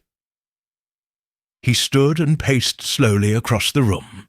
"These figures will not show themselves. They will retreat, conceal, and devise new masks to wear." He paused at the window, staring out at the bustling street below. "The enemy adapts, Watson, and so must we." As the day wore on, visitors began to arrive at Baker Street in an almost comical parade of indignation and fear. First came a junior minister from the Treasury, sweat glistening at his temples as he begged Holmes to withhold certain documents for the good of the nation. He was followed by a solicitor representing unnamed parties, offering generous sums for Holmes's silence. Then, more ominously, a thin-faced man in a tightly buttoned coat left a folded note at the door, unsigned, containing only 6 words. "Tread carefully, Mr. Holmes. You are watched." Holmes read it without comment and dropped it into the fire. I watched the paper curl and blacken, a shiver running down my spine. "We have rattled the hive," I said quietly. Holmes smiled thinly. "And the hornets are stirring." Toward evening, Inspector Lestrade arrived, looking unusually grave. He refused Mrs. Hudson's offer of tea and accepted a chair by the fire with a heavy sigh. "We've arrested Carrington," he said. "He offered no resistance, went quietly enough." Holmes studied him keenly. "And?" Lestrade rubbed a hand over his face. "And he insists, that he is but a pawn." Holmes allowed himself a small sardonic chuckle. "Of course he does."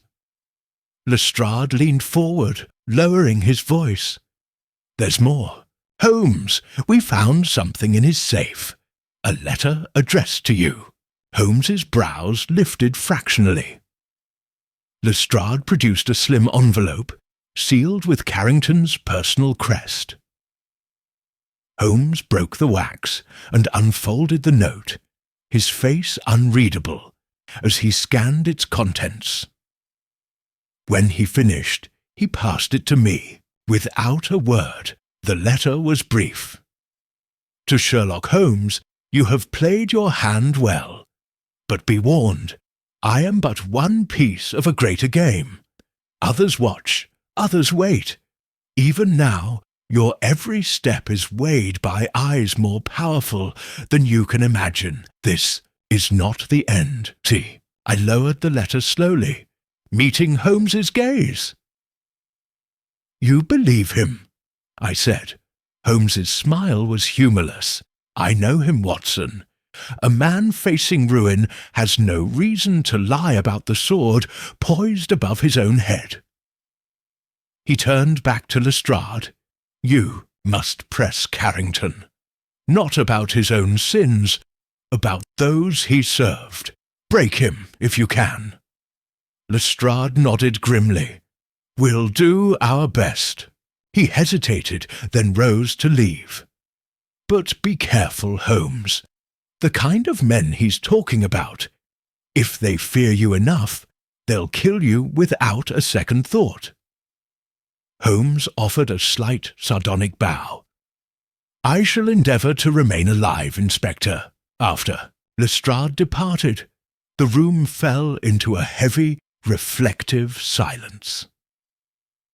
Holmes stood at the window once more, his silhouette outlined against the rain-smeared glass. I rose and joined him.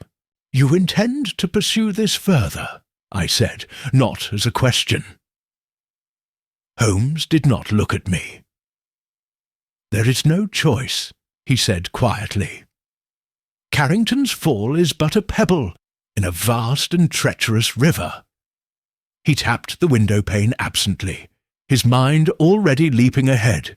"If we do not unearth the deeper roots, Watson, the disease will flourish anew, hidden, stronger, more deadly." I placed a hand on his shoulder. "Then we face it together," I said simply. Holmes smiled, a rare, genuine smile, and clasped my hand briefly in his own. "Together," he agreed. Outside, the gaslights flickered in the deepening dusk, and somewhere, far beyond the reach of the lamplight, unseen forces began to stir once more. Chapter 13. The Bait is Laid. The next morning dawned, pale and sullen, as though the very heavens themselves were reluctant to bear witness to what was to come. Holmes had not slept. I found him at the desk when I rose, the fire long since burned to embers, the same documents spread before him, now meticulously reordered into two distinct piles. One was destined for immediate exposure, enough to sustain public outrage, to drive further inquiries, and to keep the fires of scandal burning brightly. The second pile, thinner but infinitely more dangerous, Holmes tucked into a slim case of dark leather, fastening it with a small brass lock. He met my questioning gaze with a weary smile. "We must strike twice, Watson, once to wound and once to kill." He stood gathering his coat. "We have work to do." By noon, Holmes had set the first part of his plan into motion. Anonymous copies of the lesser documents were delivered to several of London's most influential newspapers, accompanied by carefully phrased notes hinting at a deeper, darker conspiracy, still hidden from public view. At the same time, rumours were seeded throughout the gentlemen's clubs and political houses, whispers of a second, far more damning revelation yet to come. Holmes's purpose was simple: to force the unseen leaders of the conspiracy into making a mistake. "They will not wait quietly," he explained as we made our way through the crowded streets. "They will move to silence us before the final blow can fall." "And if they succeed?" I asked grimly. Holmes's smile was razor-thin. "Then they silence themselves as well, for the only assurance of their safety is in allowing us to act." Was, I realized, a trap baited not with weakness, but with defiance, and we were the bait.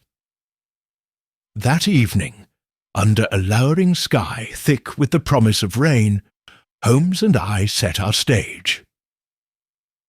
We returned to Baker Street, not to hide, but to make ourselves conspicuously visible. The lamps were lit early, every window casting a golden beacon into the dusk. Holmes took his place in the sitting-room, the ledger laid openly on the table, while I busied myself cleaning my revolver with deliberate theatrical slowness.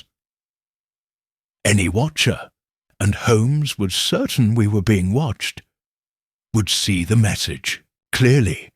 We had what they feared, and we were unafraid. As night fell, the street outside grew unnaturally quiet. The usual clatter of carriages and the murmur of passers-by faded, replaced by a tense, expectant silence. Holmes rose and extinguished all but one lamp, plunging the sitting-room into shadow, save for the pool of light around the ledger. He checked his own revolver, then slipped into the alcove beside the door. I took up my position behind the drapery near the window, every sense straining. We waited.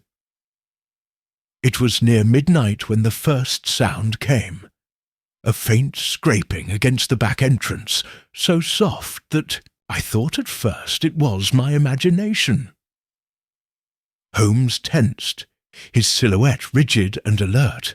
The scrape came again, followed by the careful turn of a latch. The door swung open without a sound. A shadow slipped inside, tall, lean, moving with predatory caution. Behind him came two others, heavier, their movements less disciplined. They crept into the sitting-room, eyes flickering toward the ledger on the table. Holmes waited until they were fully inside before stepping. "From the alcove, gentlemen," he said softly. "You are precisely on time." The intruders froze, stunned. I stepped from the curtains, revolver raised. "Hey, hands where we can see them," I barked. For a moment, no one moved.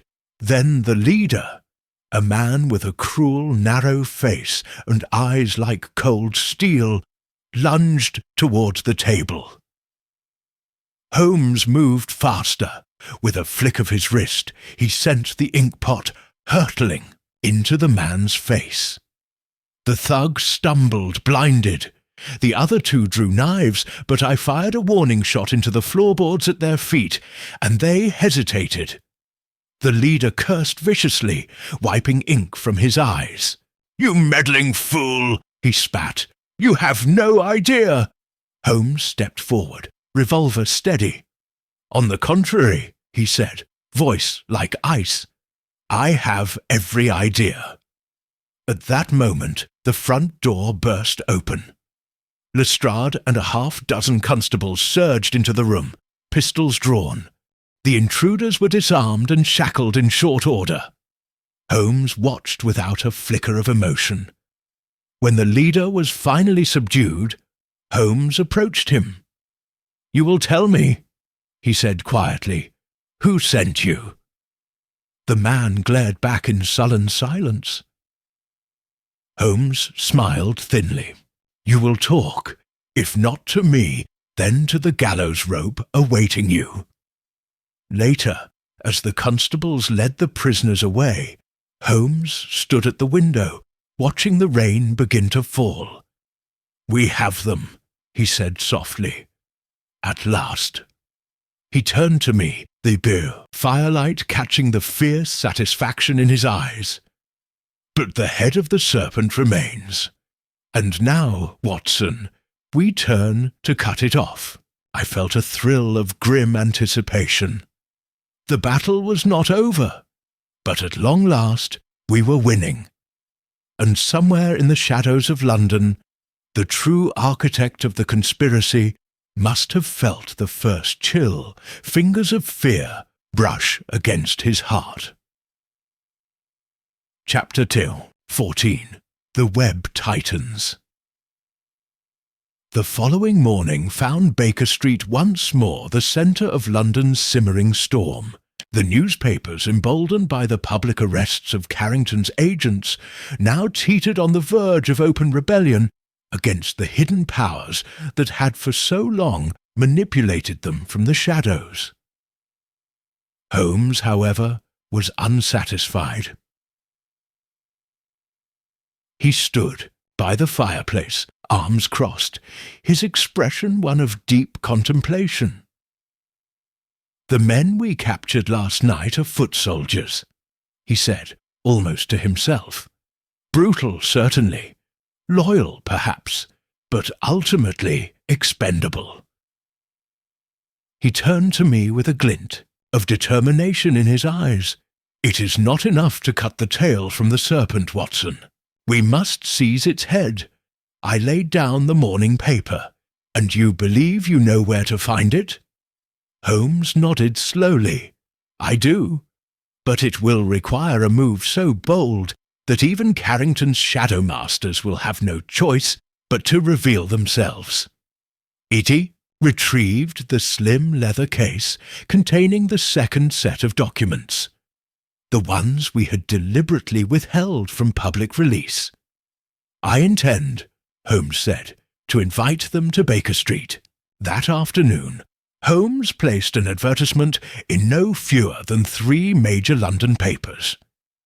It was phrased in the most neutral terms, a thinly veiled message that only those involved in the conspiracy would recognize, an invitation to concerned parties to attend a private negotiation regarding certain matters of mutual interest, to be conducted discreetly at a neutral venue. The venue, of course, was none other than 221B Baker Street. Holmes sat back after dispatching the notices, the shadow of a smile touching his lips. "They will come," he said simply. "And if they come, armed?" I asked. Holmes's smile deepened. "Then we shall know them by their desperation."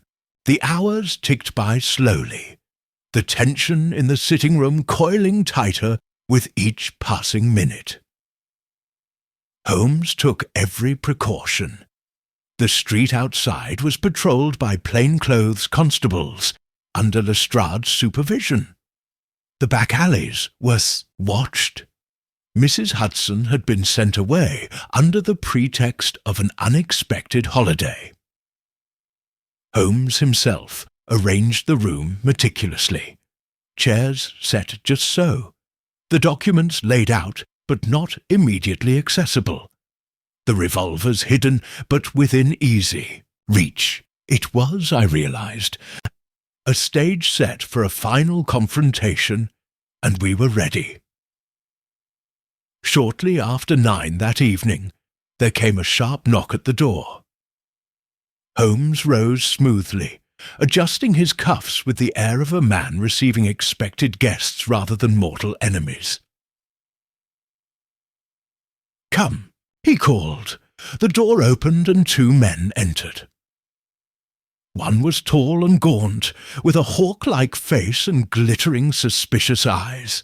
The other was shorter, broader, with the heavy tread and blunt manner of a man accustomed to issuing orders without question. They removed their hats with slow, deliberate movements, eyes flicking over the room with the alertness of predators. Holmes inclined his head politely.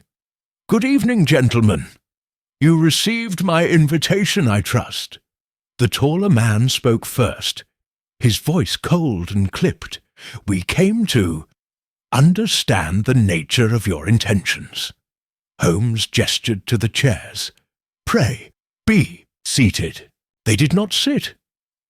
Instead, the shorter man stepped forward, his hand hovering near the inside of his coat. Holmes's smile sharpened. "A word of caution. The house is quite surrounded." The taller man's mouth twisted in a humorless smile. "So we surmised." Holmes folded his hands behind his back. "You are here because you recognize the danger, exposure, ruin. I offer you a choice. Assist me in dismantling the remnants of Carrington's network, or be dragged down with it."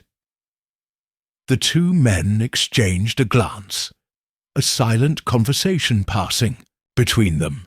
At last the taller man spoke again. "And if we refuse?" Holmes's voice was ice.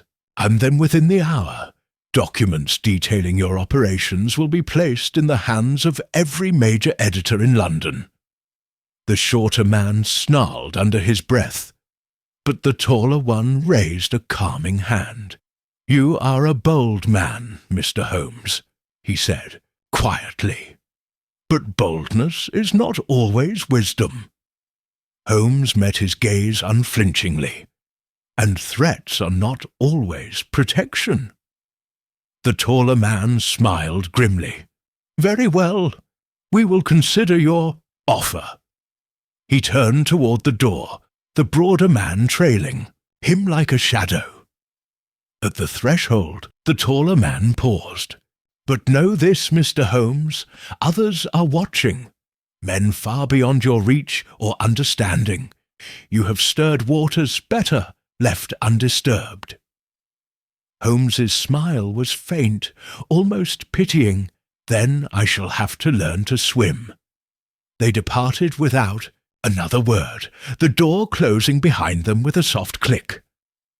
Holmes moved to the window, watching as the 2 figures melted into the night. "Will they cooperate?" I asked. Holmes shook his head. "No, Watson, but they will run."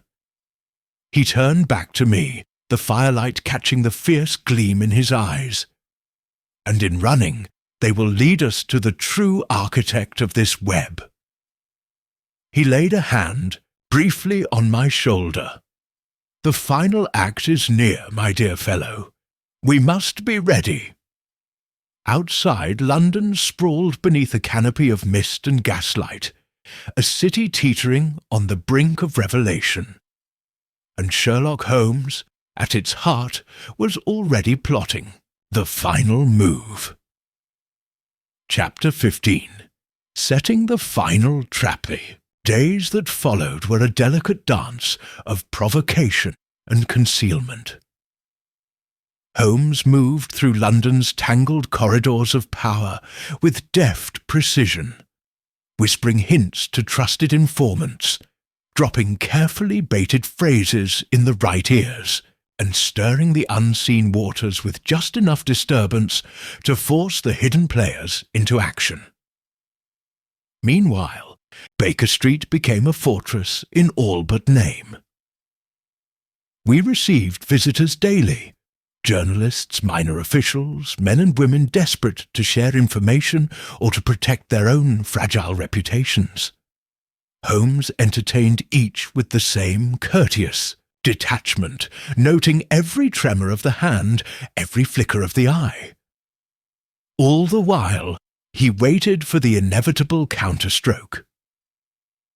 "Cornered men are dangerous, Watson," he said one afternoon, as we sat in the dim glow of a rainy twilight, "but it is when they believe they have found a way to regain the upper hand that they are at their most vulnerable." He tapped his fingers against the arm of his chair. "The key is to give them that hope, and then take it away." The opportunity presented itself sooner than even Holmes had expected. Late one evening, a slim envelope bearing no return address was slipped beneath our door. Holmes lifted it with a gloved hand, examining it with interest before slicing it open. Inside was a single sheet of heavy cream paper, upon which a brief message was elegantly written. "Midnight. The abandoned warehouse at Shadwell Docks. Come alone if you wish to see the truth laid bare." Holmes's mouth curved into a cold, satisfied smile. "They are ready to make their play." I frowned as I read over his shoulder. "Holmes, it could be a trap. Of course it is a trap, Watson. That is why it is so very inviting." He folded the letter neatly and slipped it into his pocket. "You shall accompany me, naturally, but we shall not go alone." By midnight, the docks were a wasteland of mist and rust. The great warehouses loomed like ancient tombs, their windows shattered, their brickwork crumbling. Holmes and I approached the appointed place with utmost caution, our footsteps muffled against the wet stones. Lestrade and a dozen plainclothes officers followed at a careful distance, melting into the shadows like wraiths. Holmes led the way through a splintered side door, the interior of the warehouse vast and dark, smelling of salt, oil, and decay. A single lamp burned near the centre, illuminating a rough wooden table.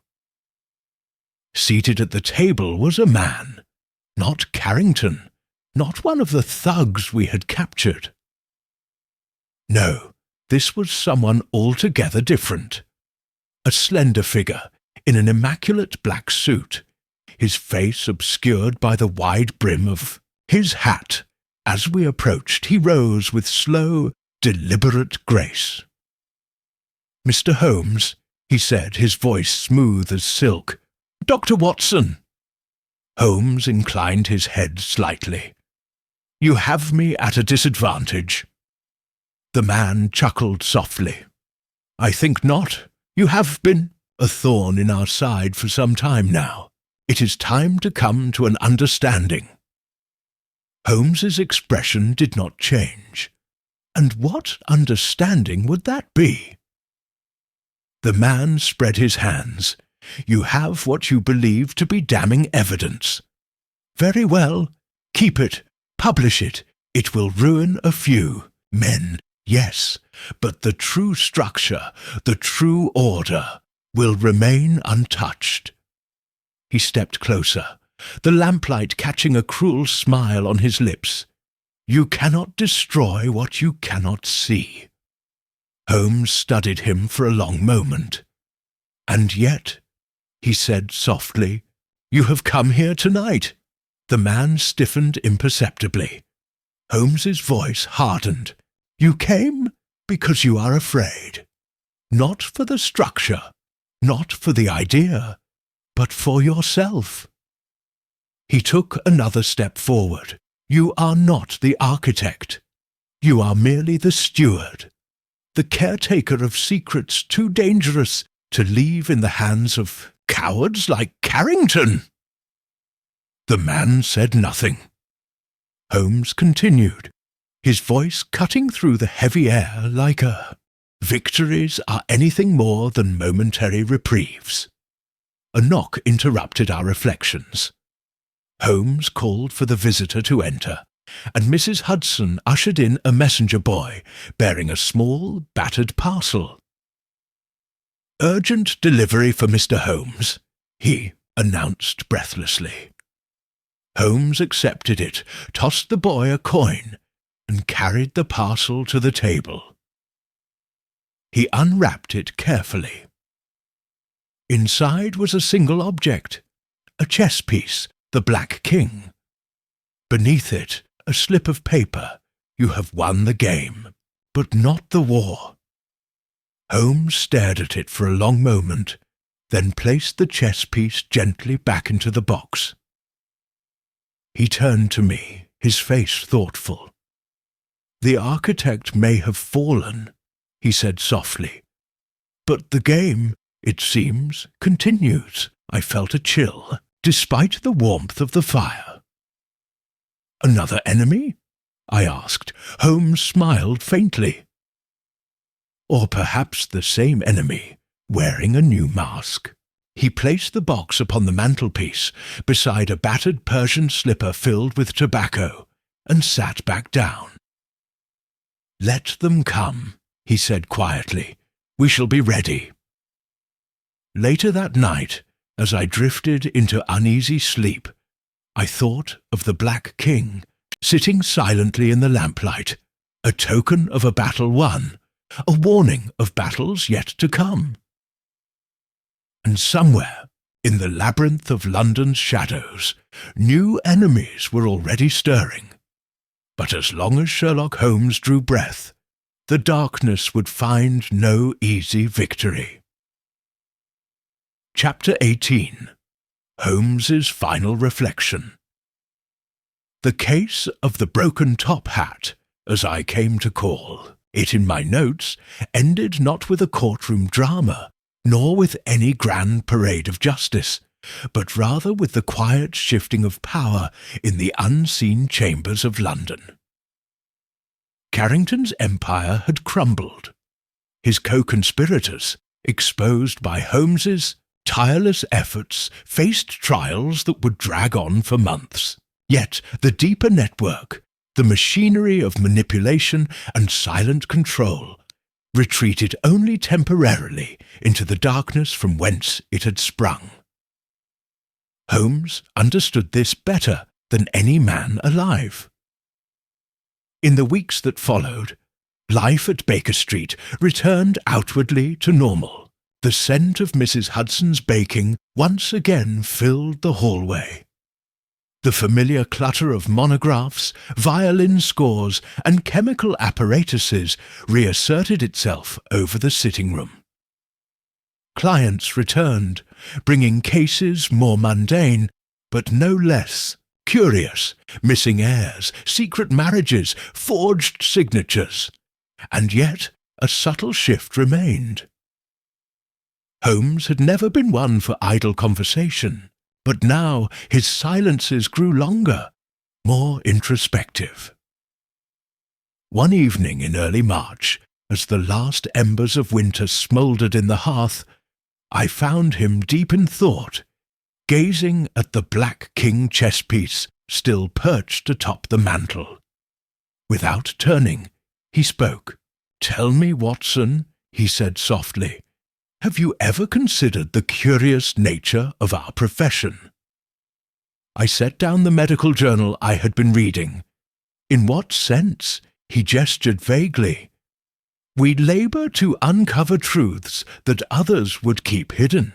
We expose rot beneath gilded facades, and yet, for every villain unmasked, 10 more lurk beyond the edges of our vision. I smiled faintly. That is true of all good battles, Holmes. The victory lies not in ending the struggle, but in choosing to fight at all. Holmes inclined his head slightly, a rare glimmer of warmth in his sharp eyes. A philosophical view, Watson. Perhaps the correct one. He rose then, moving to the window and drawing aside the curtain. Outside, the gaslights of Baker Street flickered in the thick evening mist. The world, it seemed, carried on, heedless of the darkness that Holmes had pushed back, however briefly. No, he said after a pause. It would be easy to become disheartened, to see only the futility. He turned, and for a moment the weight of all he had seen and fought against seemed to rest heavily upon him. But then, he continued more lightly, I remember that even a single candle can hold back the night. I rose and joined him by the window. And you, Holmes, I said quietly, have been a torch in the fog more times than you know. He smiled, genuinely this time, and clapped me on the shoulder. Elementary, my dear Watson. We stood together in companionable silence, watching as the mist rolled through the streets, as carriages clattered by, as the city pulsed with its endless chaotic life. Holmes turned back to the room, lighting his pipe with a practised hand. Come, he said, there will be new cases tomorrow, and no doubt fresh enemies to contend with. He settled into his chair, the Black King still resting above him like a silent sentinel. And in that moment I understood. For all his brilliance, for all his triumphs, Sherlock Holmes fought not for glory, nor even for justice in the grand sense. He fought because it was in his nature to illuminate the shadows, one mystery, one deception, one human weakness at a time. And so long as there was darkness to be found in the world, Holmes would be there, unbowed, unbroken, and forever watchful.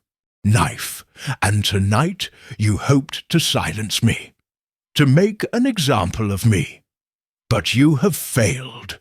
At a signal from Holmes, Lestrade's men burst from the shadows, pistols drawn, the man's face twisted in rage and fear. You fool, he hissed. You have no idea what you've done. Holmes merely smiled. I have brought the truth into the light. That is all that matters. The man was seized and hauled away, still shouting threats that echoed against the empty rafters. Back at Baker Street, Holmes allowed himself a rare moment of satisfaction. We have pulled the spider from his web, he said as he sat by the fire, the first real exhaustion of the case settling over him. But, he added almost absently, there will be others.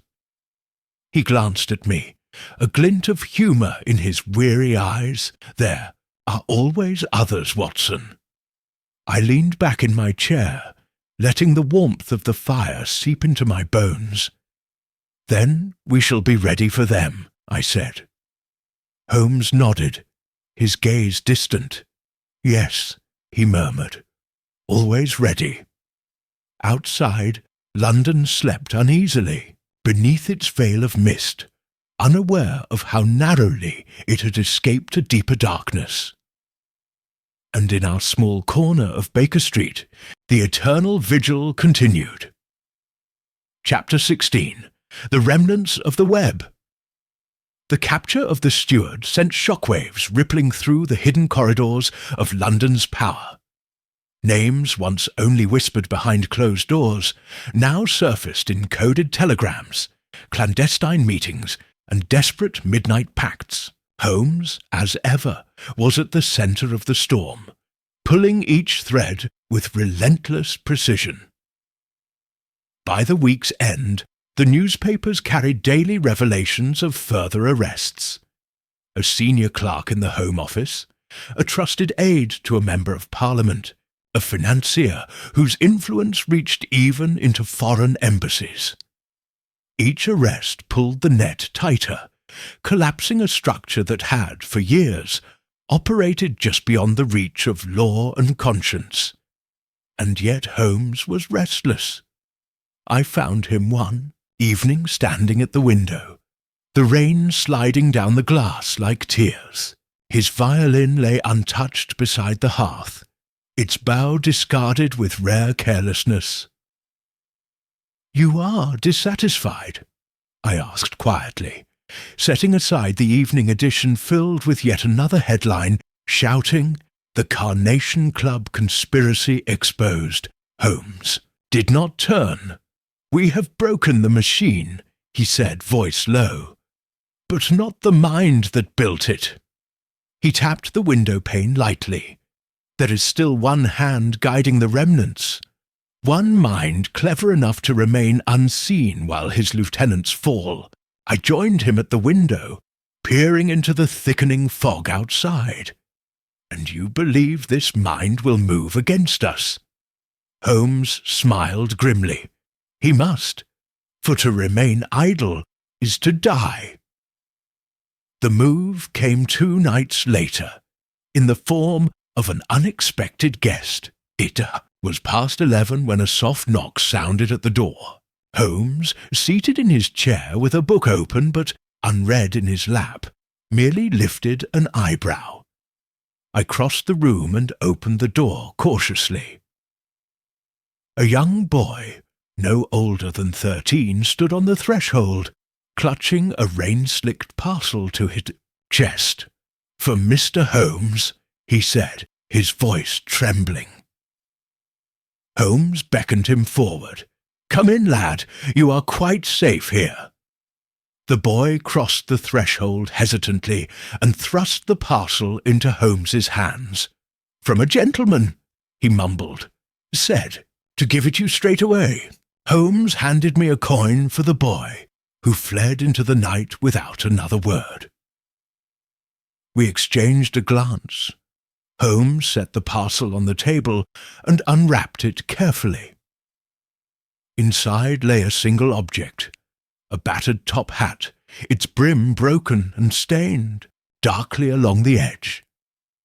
Pinned to the crown was a scrap of paper bearing a message in precise, spidery handwriting. "The game ends when you no longer know the players." Holmes stared at it for a long moment, his expression unreadable. Then, with sudden violence, he flung the hat into the fire. Flames licked greedily at the old felt, sending up a brief, acrid smoke. Holmes turned back to me, his eyes burning with cold determination.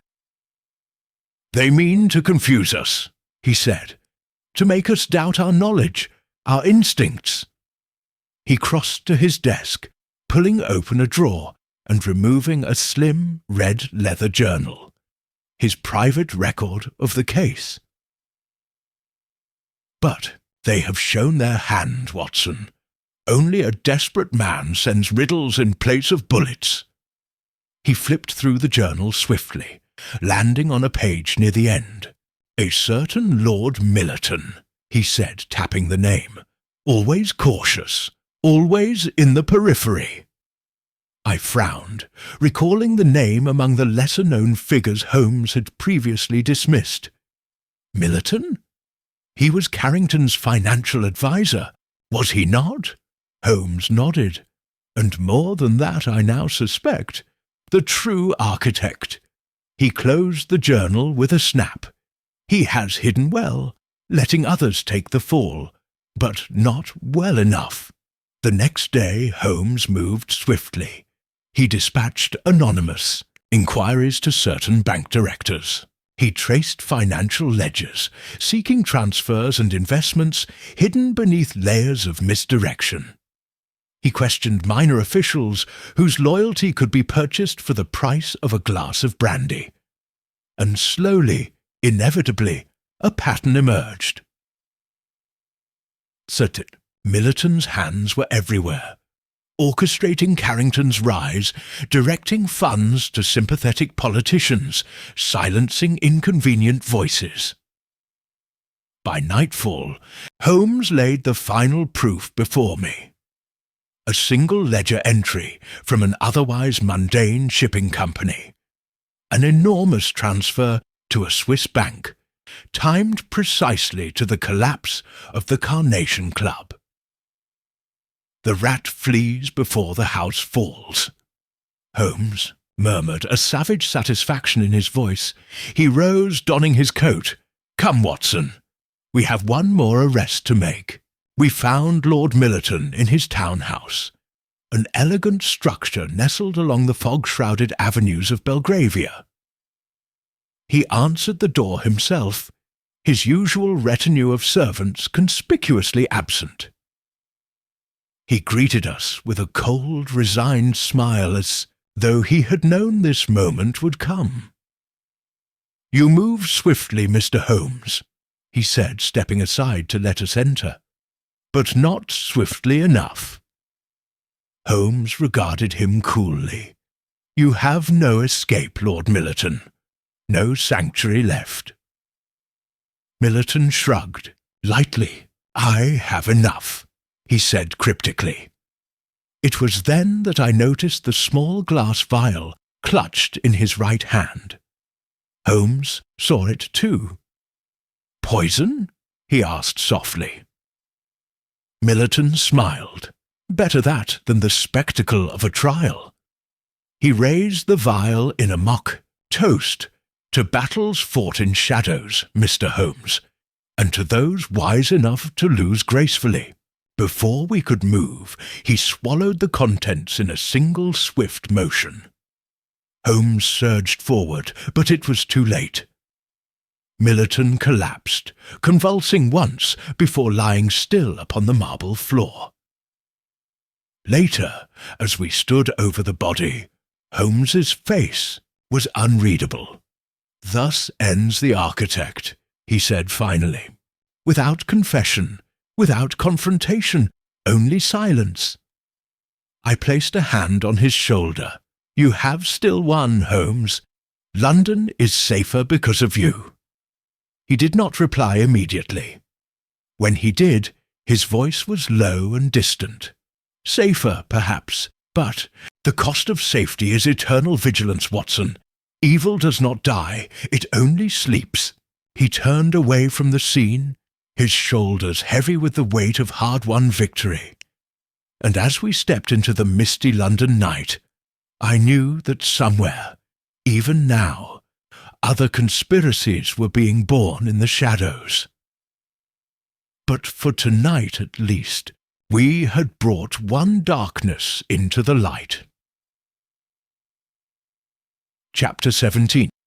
Echoes of the Fallen. The death of Lord Millerton sent a shudder through the upper echelons of London society. The newspapers, careful as ever when dealing with the demise of nobility, referred to it obliquely. Sudden illness claims prominent peer. But Holmes's work, our work, had already set the wheels of justice turning. Testimonies gathered from the arrested agents, the documents Holmes had so painstakingly uncovered, and the visible collapse of Carrington's empire ensured that the hidden cabals Millerton had fostered would not survive him. Still, Baker Street was not a place of celebration. Holmes remained deeply pensive in the days following the conclusion of the affair. He spent long hours pacing the sitting-room, the persistent scrape of his footsteps against the rug becoming a kind of low, mournful rhythm. I said little. I had learned that Holmes's mind, once so intently engaged, needed time to return from the heights to which such cases drove him. One evening, as the fire sputtered low, and the fog once more pressed heavily against the windows, he finally spoke. "You see, Watson," he said, his voice low and thoughtful. "The great peril of men like Millerton is not their crimes, but their invisibility. They mould themselves into society's very fabric, so that to destroy them is to risk tearing apart the cloth itself." He tapped his fingers lightly against the arm of his chair. "We pluck one thread, and how many others unravel with it?" I shifted in my seat. "And yet," I said, "if no one acts, the rot spreads. Better a torn garment than a poisoned one." Holmes smiled faintly. "Ever the optimist, my dear Watson." The conversation drifted into silence again. Outside, a carriage clattered past, its wheels sending up a splash of rainwater against the cobbles. In the distance, the bells of St. Mary's chimed the hour. Holmes rose and moved to the desk, where the remnants of the case, the ledger, the correspondence, the statements lay neatly bundled. He selected one letter at random and read it again, his brow furrowed. "It is curious," he said after a time, "how quickly the city forgets. Already they speak not of justice, but of scandal, of who will replace the fallen, of how the machinery will be repaired." He dropped the letter back onto the desk with a sigh. "We remove one tumour, only for another to form elsewhere." I rose and joined him by the desk. "You have done what you could, Holmes. No man can cleanse the world of all its ills." He looked at me with something almost like sadness in his sharp grey eyes. "Perhaps not, but I sometimes wonder if our